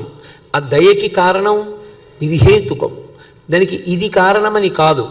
వాళ్ళకి తెలియదు కాబట్టే నన్ను ఆశ్రయిస్తారు, కాబట్టి నేను వారికి ఉపకారము చేసేటటువంటి బుద్ధితో ఉండాలనేటటువంటి దయ వారికి సహజము. సహజమైనటువంటి దయ ఉండడం ఒకెత్తైతే ఆ దయతో కూడుకున్నటువంటి ఉపదేశాన్ని ఇవ్వగలిగినటువంటి ప్రాజ్ఞత సమస్త శాస్త్రముల యందు నిష్ణాతుడై ఉండడం దానికి రెండవ కోణం. భారతీ తీర్థ మహాస్వామి వారికి జీవితంలో అనేకమైనటువంటివి పరమేశ్వరుడు సహజమైన విభూతులుగా ఇచ్చి పంపించాడు. ఆయన ఎక్కడా ఎవరికీ సాధ్యం కాని రీతిలో 9వ సంవత్సరం వచ్చేటప్పటికే సంస్కృత భాషని వ్యాకరణంతో సహా అధ్యయనం చేయడం జరిగింది. అలా అధ్యయనం చేసి సంస్కృత భాష యందు విశేషమైనటువంటి విద్వాంసుడైన కారణం చేతనే వేదార్థమునందు కానీ వేదభాష్యమునందు కానీ అనేకమైనటువంటి శాస్త్రముల యందు కానీ వారు నిష్ణాతులు కాగలిగారు. నిజానికి భారతీ తీర్థ మహాస్వామి వారి గురువుగారైన అభినవ విద్యాతీర్థ మహాస్వామి వారికి కూడా దక్కనటువంటి ఒక అదృష్టం భారతీ తీర్థ మహాస్వామినే వరించింది. అభినవ విద్యాతీర్థ మహాస్వామి వారు చంద్రశేఖర భారతీ స్వామి వారికి శిష్యులుగా ఉండడం నిజంగా వారి యొక్క అదృష్టం. నేను కించిత్ కూడా చంద్రశేఖర భారతీ స్వామి వారి యొక్క వైభవాన్ని తక్కువ చేసి మాట్లాడడం నా ఉద్దేశ్యం కాదు. వారు జీవన్ముక్తులు, పరమవైరాగ్య సంపన్నులు. ఆ కారణం చేత వారు చంద్రమౌళీశ్వరారాధన చేస్తూ చేస్తూ సమాధినిష్టలోకి వెళ్ళిపోయేవారు. వెళ్ళిపోతే మళ్ళీ కొన్నాళ్ళు పోయిన తర్వాత సమాధిలోంచి బహిర్ముఖులవుతుండేవారు. పీఠ పరివారమే తీసుకెళ్లి బిందితో నీళ్లు పోసేసేది, బట్ట మార్చేసేది. ఆయన అలాగే సమాధి స్థితిలో ఉండిపోతుండేవారు. అంతగా సమాధి స్థితి యందు ప్రవేశించి ఉన్న కారణం చేత వారికి పీఠానికి సంబంధించినటువంటి వ్యవహారముల నిర్వహణ యందు పెద్ద ఉత్సుకత ప్రదర్శించేటటువంటి అవకాశం తక్కువగా ఉండేది. వారికి ఎప్పుడూ బ్రహ్మనిష్టే, ఎప్పుడూ బ్రహ్మమునందు రమిస్తూ ఉండేవారు వారు. అటువంటి స్థితిలో గురువుగారు ఉండగా శిష్యుడైనటువంటి అభినవ విద్యాతీర్థ మహాస్వామి పీఠంలో ఎప్పుడు ఏ కార్యక్రమాలు ఎలా జరగాలో, పీఠ నిర్వహణ ఎంత జాగ్రత్తగా జరగాలో గురువుగారు బ్రహ్మనిష్ఠులై ఉన్న కారణం చేత తాను నిర్వహించవలసి వస్తుండేది చాలా సందర్భాల్లో. కానీ భారతీతీర్థ మహాస్వామి వారి దగ్గరికి వచ్చేటప్పటికి ఒక అదృష్టం కలిసి వచ్చింది. అభినవ విద్యాతీర్థ మహాస్వామి యోగమునందు నిష్ణాతులు, మహావిద్వాంసులు, అన్నింటినీ మించి గొప్ప దయ కలిగినటువంటి వారు. ఇన్ని లక్షణాలు ఉండడం ఒకెత్తైతే పీఠ నిర్వహణలో అందవేసినటువంటి చెయ్యి, మఠ నిర్వహణలో, విజయయాత్రలు నిర్వహించడంలో, వివిధ పట్టణాలలోకి వెడుతూ ఉండడంలో, శిష్యులతో ఆయన సమన్వయం చెందుతుండడంలో, ప్రశ్నలకి జవాబు చెప్తూ ఉండడంలో, కార్యక్రమాలని రూపకల్పన చెయ్యడంలో, యజ్ఞయాగాది క్రతువులను నిర్వహించడంలో విశేషమైనటువంటి దక్షత కలిగినటువంటి వారు. అంతటి దక్షత కలిగినటువంటి గురువు దగ్గర శిష్యుడిగా అంతేవాసిత్వం చేసి మఠ నిర్వహణ యందు, విజయయాత్రల యందు గురువుగారి పక్కన నిలబడి గురువుగారిని పరిశీలిస్తూ పరమ గురుభక్తితో పీఠ నిర్వహణ యందు అద్వితీయమైనటువంటి శిక్షణ పొందగలిగినటువంటి అదృష్టాన్ని భారతీతీర్థ మహాస్వామి వారు పొందారు. అందుకే భగవంతుడు 36వ పీఠాధిపతిగా భారతీతీర్థ మహాస్వామి శారదా పీఠానికి వస్తున్న సందర్భంలోనే వారు మహోత్కృష్టమైనటువంటి స్థితిని పొందడానికి కావలసినటువంటి సంభారములన్నిటినీ కూడా ఆయనకి అందించాడు. ఆ అందించడం కూడా అన్నీ గురువుగారి ద్వారానే అంది. గురువుగారి ద్వారా అందడం ఒకెత్తైతే, గురువు అందించగలిగిన సమర్థుడైన, గురువు సమస్త శాస్త్రముల యందు నిష్ణాతుడైన, గురువు గొప్ప యోగనిష్ట కలిగినటువంటి వాడైన, ఆ గురువు యందు అంతటి భక్తి శ్రద్ధలు, శాస్త్రమునందు అంత భక్తి శ్రద్ధలు శిష్యునకు సహజముగా అమరి ఉండడం భగవంతుని యొక్క అనుగ్రహ విశేషం. కారణజన్ములైనటువంటి భారతీతీర్థ మహాస్వామి వారి యందు ఈ లక్షణం విశేషంగా ప్రకాశించింది. వారికి గురుభక్తి, శాస్త్రభక్తి అసలు ఇక అద్వితీయములు. ఇక అందులో ఎక్కడ చెలించడానికి అసలు వాటి గురించి ఇంకా రెండవ ప్రశ్న లేదు. శ్రద్ధ అన్న మాట గురించి మాట్లాడుతూ వారు తరచుగా ఒక ఉపమానం చెప్తుండేవారు భారతీతీర్థ మహాస్వామి వారు. నేను 1992కు పూర్వం జరిగినటువంటి విశేషాలని దృష్టిలో పెట్టుకుని ఈ ప్రసంగం చేస్తున్నాను. ఆ శ్రద్ధ అన్న మాట కొనసాగింపు ఎప్పటికీ ఉన్నప్పటికీ వారు తరచుగా చెప్పిన ఉపమానం ఒకదాన్ని నేను ఉటంకిస్తున్నాను. రామస్వామి అని పేరు కలిగినటువంటి ఒక సద్బ్రాహ్మణుడు ఒకరు ఉండేవారు. ఆయనకి ఆడపిల్లలు పుట్టారు, కొడుకు పుట్టలేదు. కొడుకు పుట్టాలి అంటే శాస్త్రంలో పుంసవనం నిర్దేశింపబడింది. ఆయన తన భార్య గర్భిణి అయిన సందర్భాన్ని పురస్కరించుకొని ఈసారి తనకి కుమారుడు కలగాలి అనేటటువంటి ధృతితో, దృఢ సంకల్పంతో ఒక నిశ్చయం చేసుకుని భార్యకి పుంసవనం అనబడేటటువంటి క్రతువు చేయించారు. అయిపోయిన తర్వాత శిష్యుడితో కలిసి వారు ఒక శివాలయ దర్శనానికి వెడుతూ అకస్మాత్తుగా ఆగి శిష్యుణ్ణి పిలిచి అన్నారు, నాకు పుట్టబోయే కొడుక్కి ఒక మంచి పేరు చెప్పరా అన్నారు. అంటే శిష్యుడు తెల్లబోయి అన్నాడు, పుట్టబోయే కొడుక్కి పేరు చెప్పరా అంటున్నారు కదా గురువుగారు, కొడుకే పుడతాడని నమ్మకం ఏమి అన్నాడు. అంటే ఆయన అన్నారు, ఎంత మాట అన్నావురా, కొడుకే పుడతాడని నమ్మకమా? నేను పుంసవనం అన్న కర్మ చేశానురా, వేదము చేత నిర్దేశింపబడినటువంటి కర్మ శ్రద్ధతో నేను చేసి ఉండగా నాకు కొడుకు తప్ప కూతురు ఎందుకు పుడుతుంది? నాకు కొడుకే పుడతాడు. నాకు వేదము చేత నిర్దేశింపబడినటువంటి కర్మయందు అంత నమ్మకం ఉంది కాబట్టి కొడుకే పుడతాడు కనుక ఆ కొడుక్కి పేరు చెప్పరా, నేను ఏ విషయాల పట్ల అనురక్తుడనై ఉంటానో శిష్యుడు నీకు తెలుసు కాబట్టి ఏ పేరు పెట్టుకుంటే బాగుంటుందో ఆ పేరు చెప్పు అన్నారు. ఆ పిల్లవాడు గురువుగారి యొక్క శాస్త్రం మీద ఉన్న నమ్మకానికి పరమ సంతోషంతో 2 చేతులెత్తి నమస్కరించి, గురువుగారు ఈ మాట మీకు పుత్రుడు జన్మించినప్పుడు శివస్వామి అని పేరు పెట్టుకుందామండి అన్నాడు. తప్పకుండా అలాగే పేరు పెడతానని పుట్టినటువంటి పిల్లవాడికి శివస్వామి అని పేరు పెట్టారు. ఉత్తరోత్తర కాలంలో శివస్వామి అని పేరు పెట్టబడినటువంటి ఆ పిల్లవాడే శృంగేరి పీఠానికి పీఠాధిపతి అయి శ్రీమద్ అభినవ సచ్చిదానంద శివాభినవ నరసింహ భారతీ స్వామి అన్న పేరుతో పీఠాధిపత్యాన్ని చేశారు. కాబట్టి శ్రద్ధ అంటే గురువు యొక్క మాట మీద శాస్త్రమునందు నమ్మకము, తిరుగులేనటువంటి విశ్వాసము ఉండడమే. మా శృంగగిరి పీఠాన్ని అధివసించినటువంటి మహాపురుషులలో ఒకరి తండ్రి వేదము చేత చెప్పబడినటువంటి క్రతువు మీద అంత నమ్మకంతో చేసి బిడ్డని కంటే ఆ బిడ్డయే పీఠానికి ఆధిపత్యం వహించారు. ఉండవలసినటువంటి శ్రద్ధ గురువు యందు శాస్త్రమునందు అలా ఉండాలని చెప్తుండేవారు. వారి యొక్క గురుభక్తి అంత గొప్పది, శాస్త్రమునందు వారికి ఉన్నటువంటి భక్తి అంత గొప్పది. అందుకే వారి జీవితంలో వారు ఒక మాట చెప్పుకున్నారు. భారతీ తీర్థ మహాస్వామి వారిని చిన్నతనంలో ఆ గురువుగారి దగ్గరికి తీసుకెళ్ళి అభినవ విద్యాతీర్థ మహాస్వామి వారు విజయవాడ వచ్చినటువంటి సందర్భంలో కవితా సుబ్రహ్మణ్య శాస్త్రి గారని ఆయన మొట్టమొదట తీసుకెళ్ళి పరిచయం చేసి సంస్కృత భాషలో మాట్లాడించారు. తరువాతి కాలంలో నరసరావుపేట వచ్చినప్పుడు భారతీతీర్థ మహాస్వామి వారికి సంస్కృత భాష నేర్పినటువంటి ప్రతాపగిరి శివరామశాస్త్రి గారు కూడా అభినవ విద్యాతీర్థ మహాస్వామి వారి దగ్గరికి తీసుకెళ్లారు. నేను మొట్టమొదటిసారి అభినవ విద్యాతీర్థ మహాస్వామి వారి దర్శనం చేసినప్పుడు నా మనసులో కలిగిన భావన ఇది అని తరచుగా వారి స్నేహితులతో చెప్తూ ఉండేవారు. దేవలోకం నుంచి ఒక నక్షత్రము సమస్త కాంతులతో దిగి వచ్చి ఒక మానుష్య రూపాన్ని పొంది నా ఎదట నిలబడి నాతో మాట్లాడితే ఎంతటి అనుభూతి కలుగుతుందో, నేను నా గురువు ముందు నిలబడి మొట్టమొదటిసారి మాట్లాడినప్పుడు నాకు అటువంటి అనుభూతి కలిగింది. ఇక గురువుయే తల్లి, గురువుయే తండ్రి, గురువుయే దైవం, గురువు కన్నా అధికమైనది లేదు.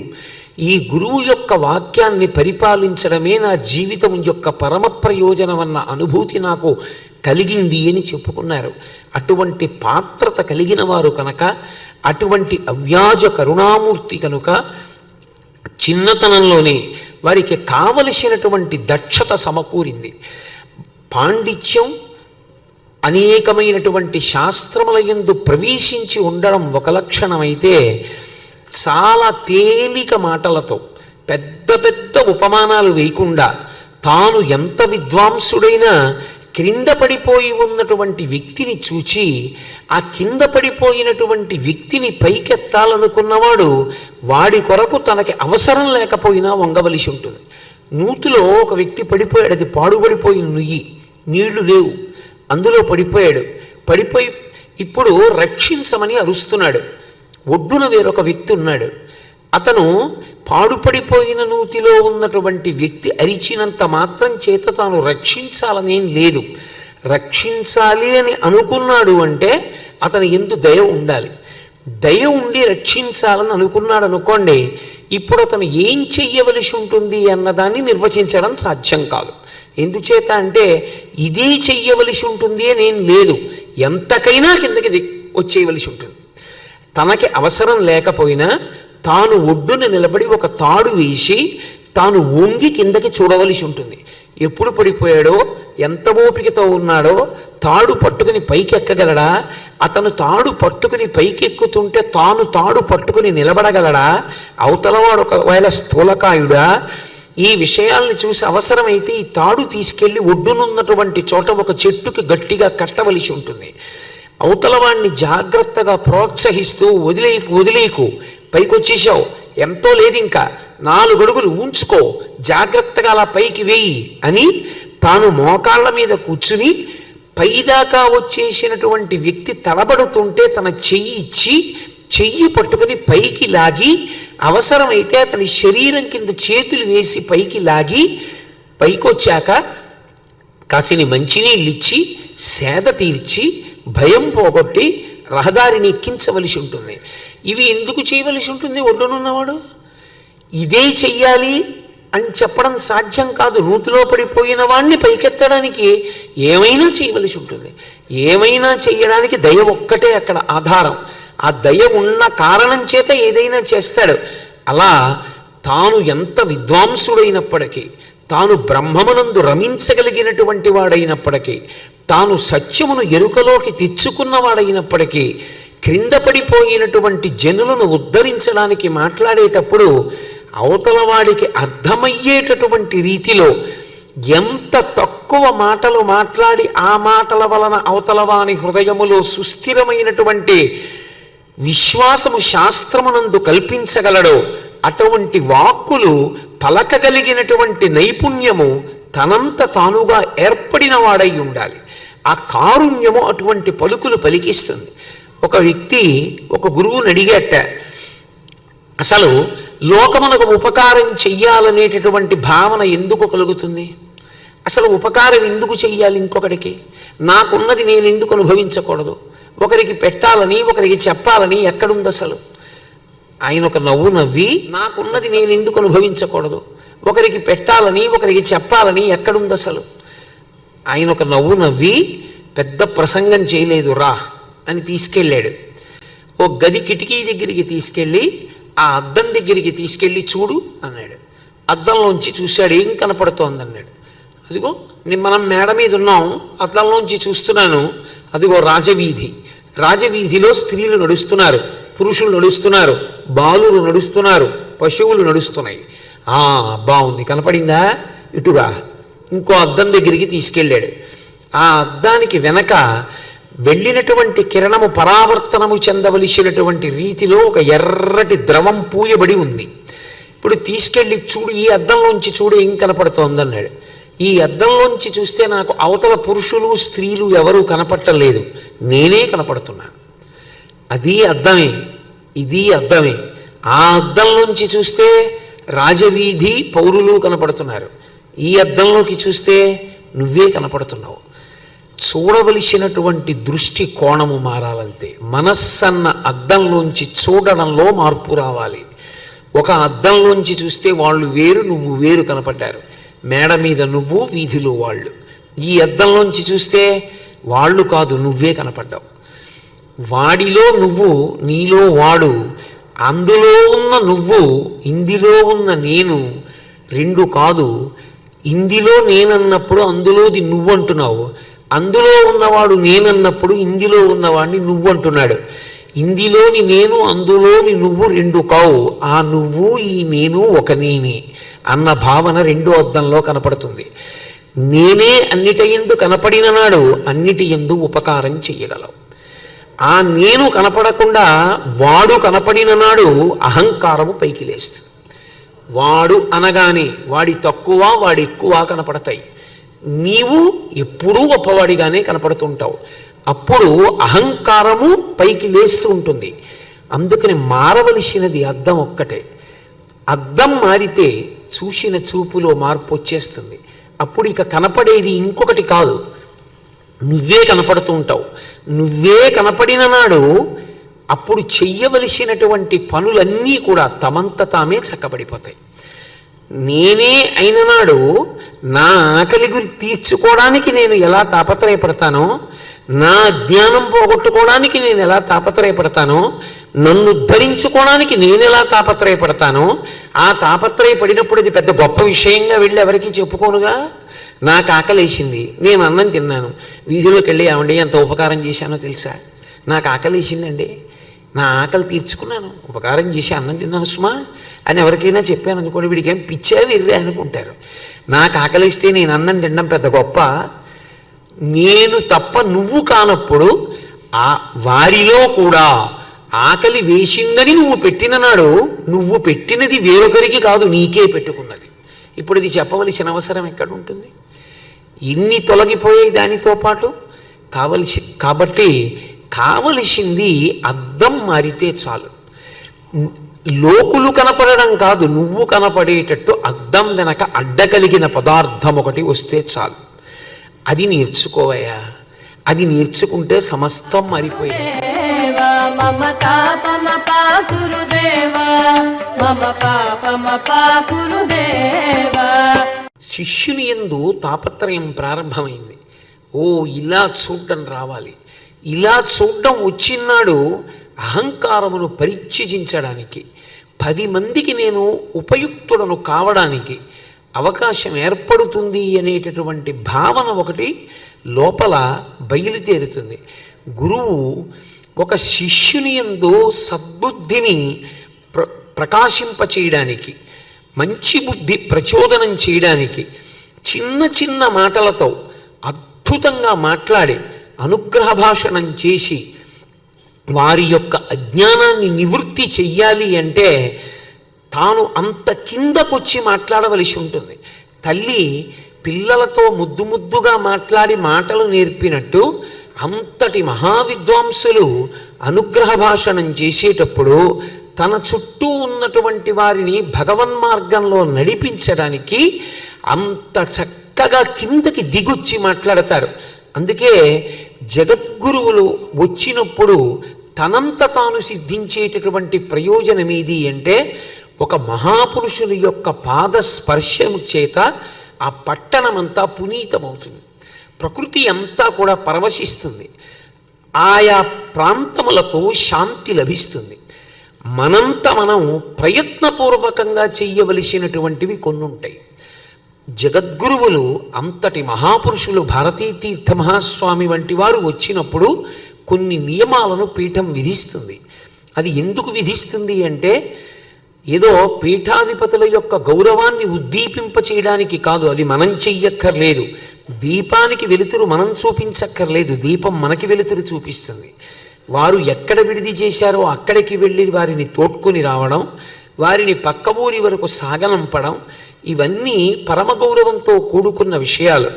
వారు వచ్చినప్పుడు నగరంలో ఉన్నటువంటి బాల వృద్ధులు అందరూ కూడా వచ్చి సంప్రదాయ దుస్తులు ధరించి వారికి స్వాగతం పలకడం మన జీవితాలు అభ్యున్నతి పొందడానికి మార్గాలు తప్ప అంతటి మహాపురుషులు వచ్చినప్పుడు కూడా కనీసం బయటికి రాకుండా వారి దర్శనం చేయకుండా వారిని ఊరిరిగింపుగా రథంలో తోడ్కుని వెడుతున్నప్పుడు భగవన్నామం చెప్తూ వారి వెనక అనుగమించి వెళ్ళకపోవడం మనుష్య జన్మ ఎత్తినటువంటి మనం చేసేటటువంటి ప్రథమమైనటువంటి అపచారం.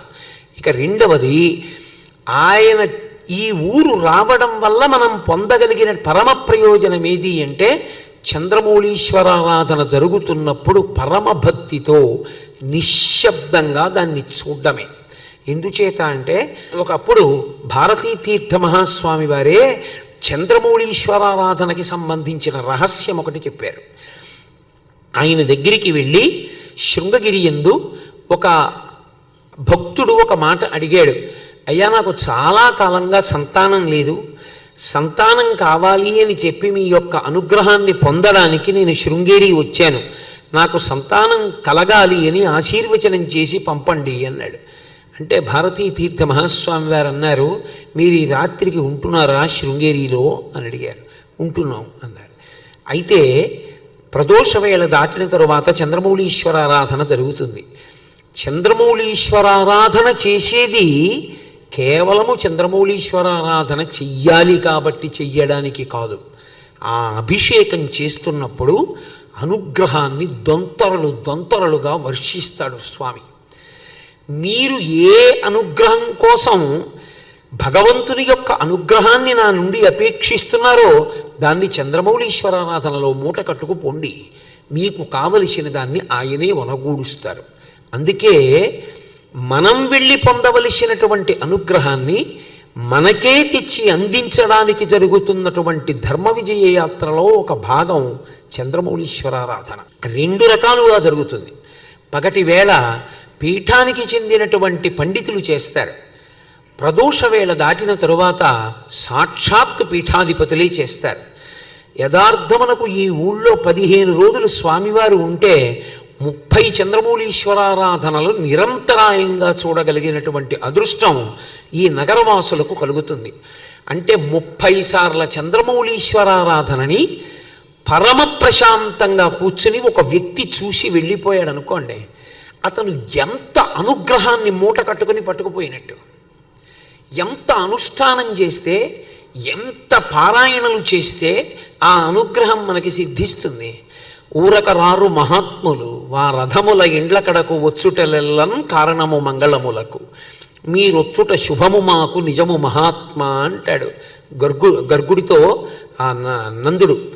భగవంతుని యొక్క ఉపాసన యందు మహాభాగవతోత్తములైనటువంటి వారు, భారతీ తీర్థ మహాస్వామి వంటి పీఠాధిపతులు వచ్చి చంద్రమౌళీశ్వరారాధన చెయ్యడం అంటే, మనం వెళ్ళి స్నానం చెయ్యవలసినటువంటి గంగానది మనం వెళ్ళి స్నానం చెయ్యవలసిన అవసరం లేకుండా తానే వచ్చి మన ముంగిట నించుందనుకోండి.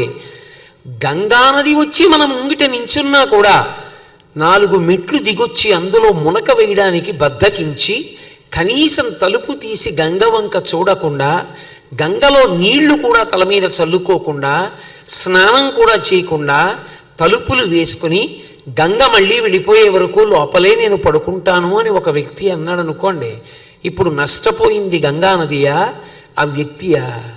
ఆ వ్యక్తి కోల్పోయిన దాన్ని తిరిగి జీవితంలో తెచ్చుకోగలడా? చంద్రమౌళీశ్వరారాధన జరిగేటటువంటిది కేవలము పీఠనియమంగా కాదు. కేవలము పీఠనియమంగా చంద్రమౌళీశ్వరారాధన జరగాలి అంటే శృంగేరి పీఠాధిపతులు ఇంత కష్టపడి ఊరూరా తిరుగుతూ ప్రతి ఊరికి తీసుకొచ్చి చంద్రమౌళీశ్వరారాధన చెయ్యవలసిన అవసరము ఉండదు. దాని తాత్పర్యాన్ని బాగా గుర్తుపెట్టుకోవాలి.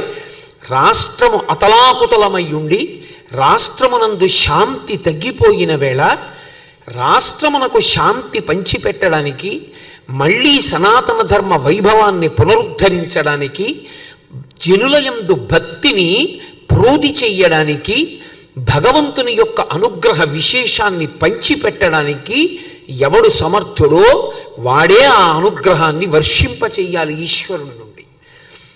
ఒక రైలు ఉంటుంది, దానికి ఒక ఇంజిన్ పెట్టుంటుంది. ఇప్పుడు ఆ రైలు బయలుదేరి కాశీ వెడుతుంది. ఎప్పుడు ఆ ఇంజిన్ కదిలితే, ఇంజిన్కి పరిగెత్తగలిగిన సమర్థత ఉంది. ఇంజిన్ ఒకటి పరిగెడితే వెనక ఉన్నటువంటి బోగీలన్నీ పరిగెడతాయి. కానీ పరిగెత్తగలిగిన శక్తి ఇంజన్కున్నా, ఇంజన్ని పరిగెత్తించగలిగిన వాడు లోపలికి వెళ్ళాలా? వెళ్ళి వాడు ఎంత క్షేమమైనటువంటి వేగంతో ఇంజన్ని నడిపితే వెనక భోగీలలో పడుకున్నటువంటి వారందరూ కాశీపట్టణాన్ని చేరగలరో అంత సమర్థతతో ఇంజన్ని నడిపిస్తే పడుకున్నవాడు కాశీ వెడతాడు. అలా చంద్రమౌళీశ్వరలింగాన్ని తీసుకొచ్చి తాను ఆరాధించి, నకర్మణాన ప్రజాధనైన త్యాగేనైకే అమృతత్వమానసుహోయై, తాను ఏమీ కోరనటువంటి వాడై నిస్సంగి అయి, ఆయనకి ఏమీ అక్కర్లేకపోయినా లోకంలో ఉన్న వాళ్ళందరికీ కావలసినటువంటి ఈప్సితములను ఈడేర్చడం కోసం వాళ్ళ లౌకికమైన కోరికలు తీరి, ఒక్కొక్కరికి ఒక్కొక్కటి ధార్మికమైన కోరిక ఉంటుంది. ఒక ఆడపిల్లకి పెళ్లి కావాలి అని అనుకుంటుంది. దోషం ఎక్కడుంది?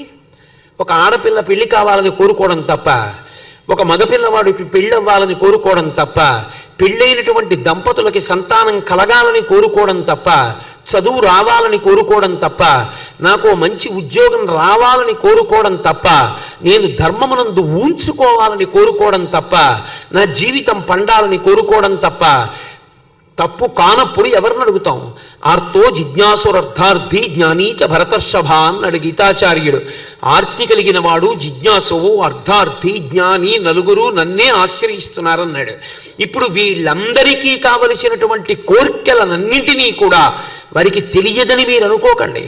భారతీ తీర్థ మహాస్వామి వారు ఒక్కసారి సభవంక ఇలా చూస్తే ఎవరి మనసులో ఏ కోరిక చేత అక్కడికి వచ్చి కూర్చున్నారో తెలియని వారు కారు. వారు అనేక పర్యాయములు నిరూపించి చూపించారు ఆ విషయాన్ని. ఒకానొకప్పుడు ఆయన చంద్రమౌళీశ్వరారాధనకి బయలుదేరుతున్నారు. గబగబా వచ్చాడు ఒక వ్యక్తి. ముఖంలో జిజ్ఞాస ప్రకటనమవుతోంది. అయ్యా, ఎప్పటి నుంచో ఎదురు చూస్తున్నాను, నాకు కొద్ది సందేహాలు ఉన్నాయి, తీరుస్తారా? ఎంతో వినయంగా అడిగాడు. ఆయన ఒక నవ్వు నవ్వి అన్నారు, చంద్రమౌళీశ్వర ఆరాధనకి వెళుతున్నాను, అనుగ్రహ భాషణం చేసిన తరువాత నీతో మాట్లాడతాను, అప్పటి వరకు ఉంటావా అన్నారు. తప్పకుండా ఉంటాను అన్నాడు. ఆయన అనుగ్రహ భాషణం చేశారు. చేసి లోపలికి వెళ్ళి ఆ పిల్లవాడిని పిలవండి అన్నారు. ఆ పిల్లవాడు వచ్చాడు. ఏది నీకేవో అనుమానాలు ఉన్నాయన్నావుగా అడుగు అన్నారు. ఆయన అన్నాడు, అయ్యా మీరు అనుగ్రహ భాషణం లోకం కోసం చేశారో నా కోసం చేశారో నాకు ఇప్పుడు అర్థమైంది. నేను ఏ ప్రశ్నలు రాసుకొచ్చానో వాటికి సమాధానాలే మీ అనుగ్రహ భాషణం. ఇక నాకెక్కడున్నాయి అనుమానాలు? నాకేం లేవన్నాడు. వారికి తెలుసు ఎవరికి ఏం కావాలో. ఎవరికేం కావాలో తెలుసు కాబట్టే చంద్రమౌళీశ్వరలింగాన్ని తీసుకొచ్చారు. ఒకడు వంట చేసుకోవాలి, ఒకడు పితృకార్యం చేసుకోవాలి, ఒకడు సంధ్యావందనం చేసుకోవాలి, ఒకడు స్నానం చేయాలి. అందరికీ కావలసినవి నీళ్లు. ఇప్పుడు అందరి కోరికలు తీర్చడానికి ఒక వాటర్ ట్యాంకర్ తీసుకొస్తే చాలు. అలా మనందరి కోరికలు తీర్చడానికి వారు ఒక పెద్ద వాటర్ ట్యాంకర్ తీసుకొచ్చారు. అదే చంద్రమౌళీశ్వరలింగం. ఇప్పుడు ఆ చంద్రమౌళీశ్వరలింగానికి వారు అభిషేకం చేసి అందులోంచి దొంతరులుగా అనుగ్రహ శక్తి విడిచిపెడుతుంది. మూట కట్టుకు పోవాయా, బిడ్డ పుడతాడో అన్నారు. యథార్థం. ఆ మాట అప్పటికి వర్తించేది కాదు. వారు చెప్పిన మాట ఎప్పటికీ అంతే. చంద్రమౌళీశ్వరారాధన జరుగుతోంది అంటే అక్కడికి వెళ్ళి నేను కూర్చోనున్నవాడిని ఎవడు ఉద్ధరించగలడు? ఇంకా మా ఊరు వస్తే ఒక్క మాటే జరిగింది చంద్రమౌళీశ్వరారాధన స్వామివారి చేతుల మీదుగా.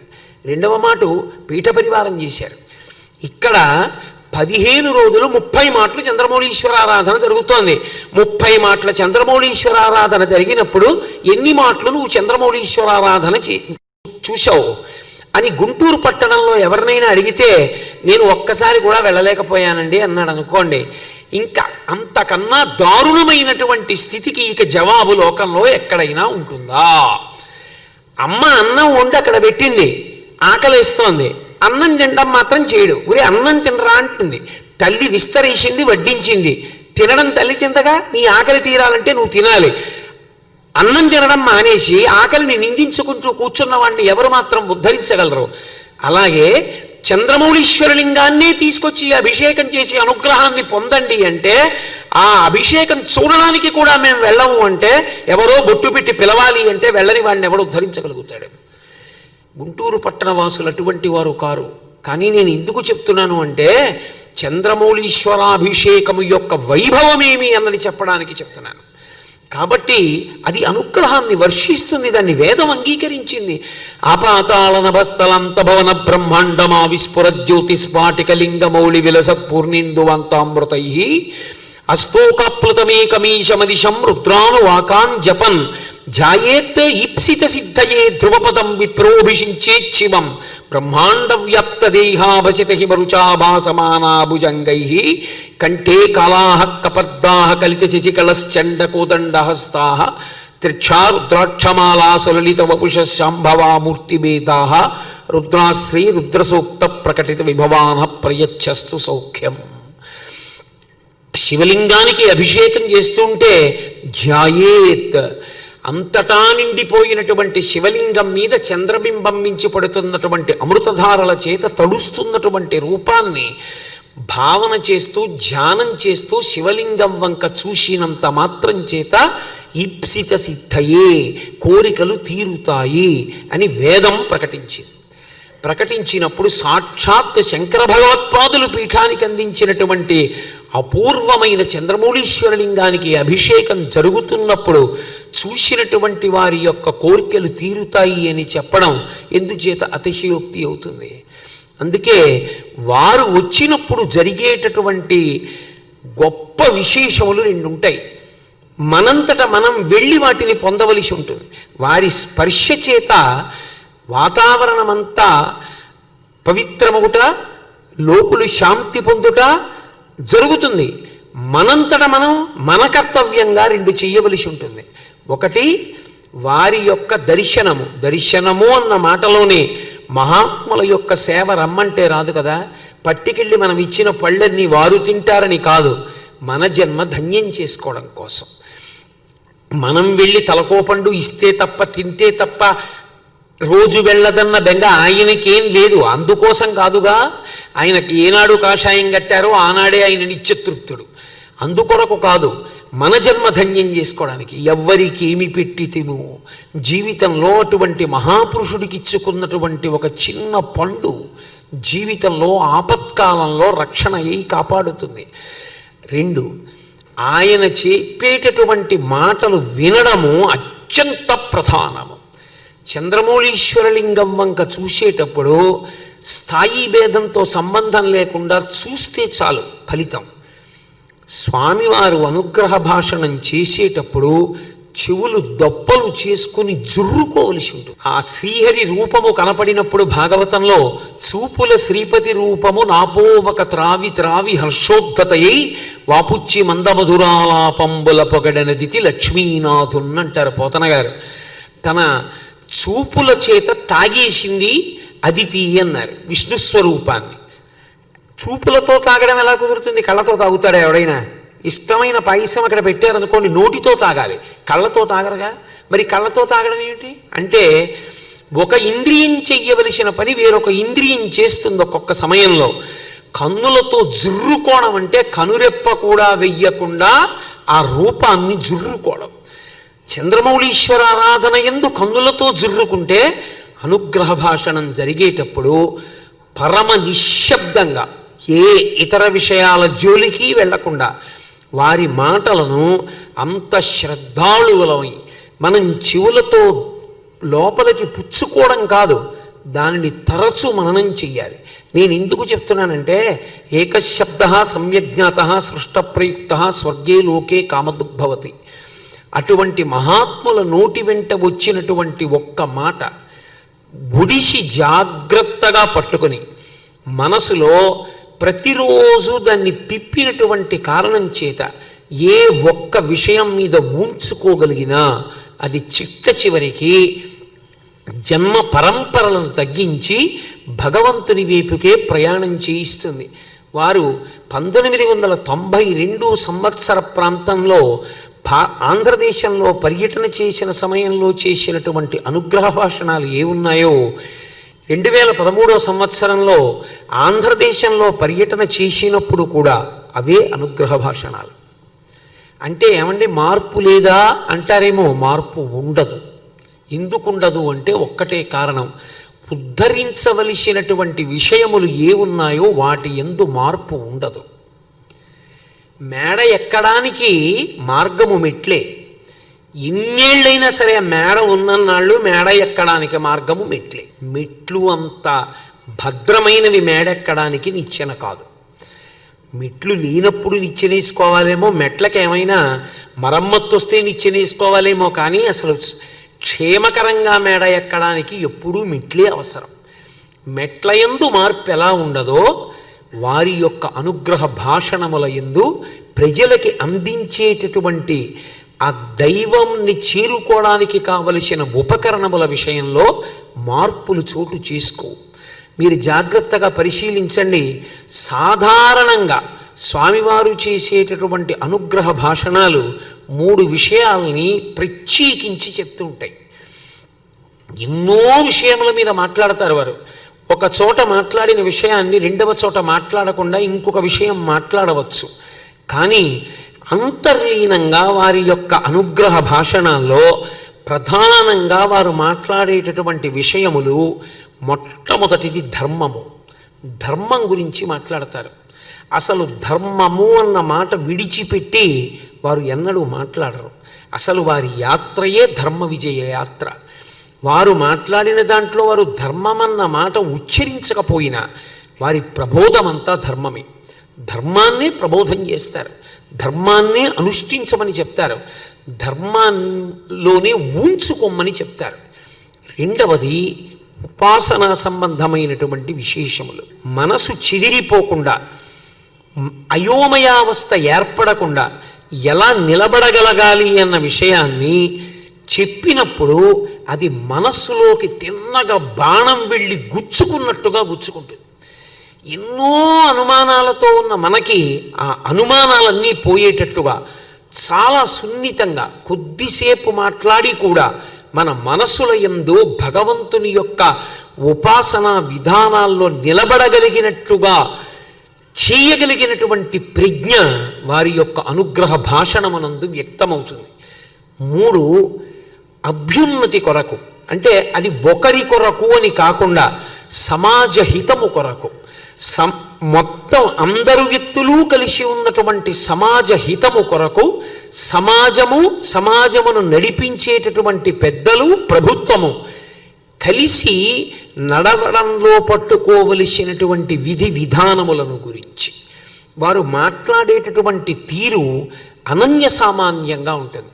నేను మీతో ఒక్క ఉదాహరణ చెప్పాలి అంటే, వారు ఒకానొకప్పుడు రామచంద్రపురంలో అనుకుంటాను, నాకు జ్ఞాపకం ఉంటే సరిగ్గా వారు ఉపాసనా సంబంధమైనటువంటి విషయం గురించి ఒక అనుగ్రహ భాషణం చేశారు. చాలా చిన్న అనుగ్రహ భాషణం. అందులో వారు ఒక మాట చెప్పారు. సనాతన ధర్మమునందు అనేకమైనటువంటి దేవతామూర్తులు ఉన్నాయి. గణపతి ఉన్నారు, పరమశివుడు ఉన్నాడు, విష్ణు ఉన్నాడు, శారద ఉంది, పార్వతి ఉంది, సరస్వతి ఉంది, లక్ష్మి ఉంది. ఎవరిని పూజ చెయ్యాలి? ఎవరిని పూజ చేస్తే అనుగ్రహం కలుగుతుంది?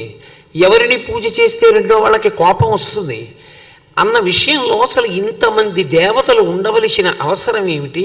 ఇంతమంది దేవతల్ని ఉపాసన చేసేటటువంటి విధానం ఏమిటి అన్న అయోమయం గురించి చాలామంది తరచుగా అడుగుతూ ఉంటారు. ఈ విషయంలో నేను ఒక మాట చెప్పాలనుకుంటున్నాను అంటూ వారు ఉపనిషత్తు చేత ప్రతిపాదింపబడినటువంటి ఒక విషయాన్ని చెప్పారు. ఏకో దేవః సర్వభూతేషు గూఢ సర్వభూతాంతరాత్మ కర్మాధ్యక్షః సాక్షీచేతో కేవలో నిర్గుణశ్చ. అసలు పరబ్రహ్మము ఏ గుణము లేనిదై నిర్గుణమై ఉంటుంది అంటూ వారొక ఉపమానం చెప్పారు. ఆ ఒక్క ఉపమానం కానీ మనస్సు మీద ప్రభావితం అయితే అసలు ఇంకా ఇంతమంది దేవతలు ఉంటారనేటటువంటి అయోమయం, అనుమానం ఉండదు.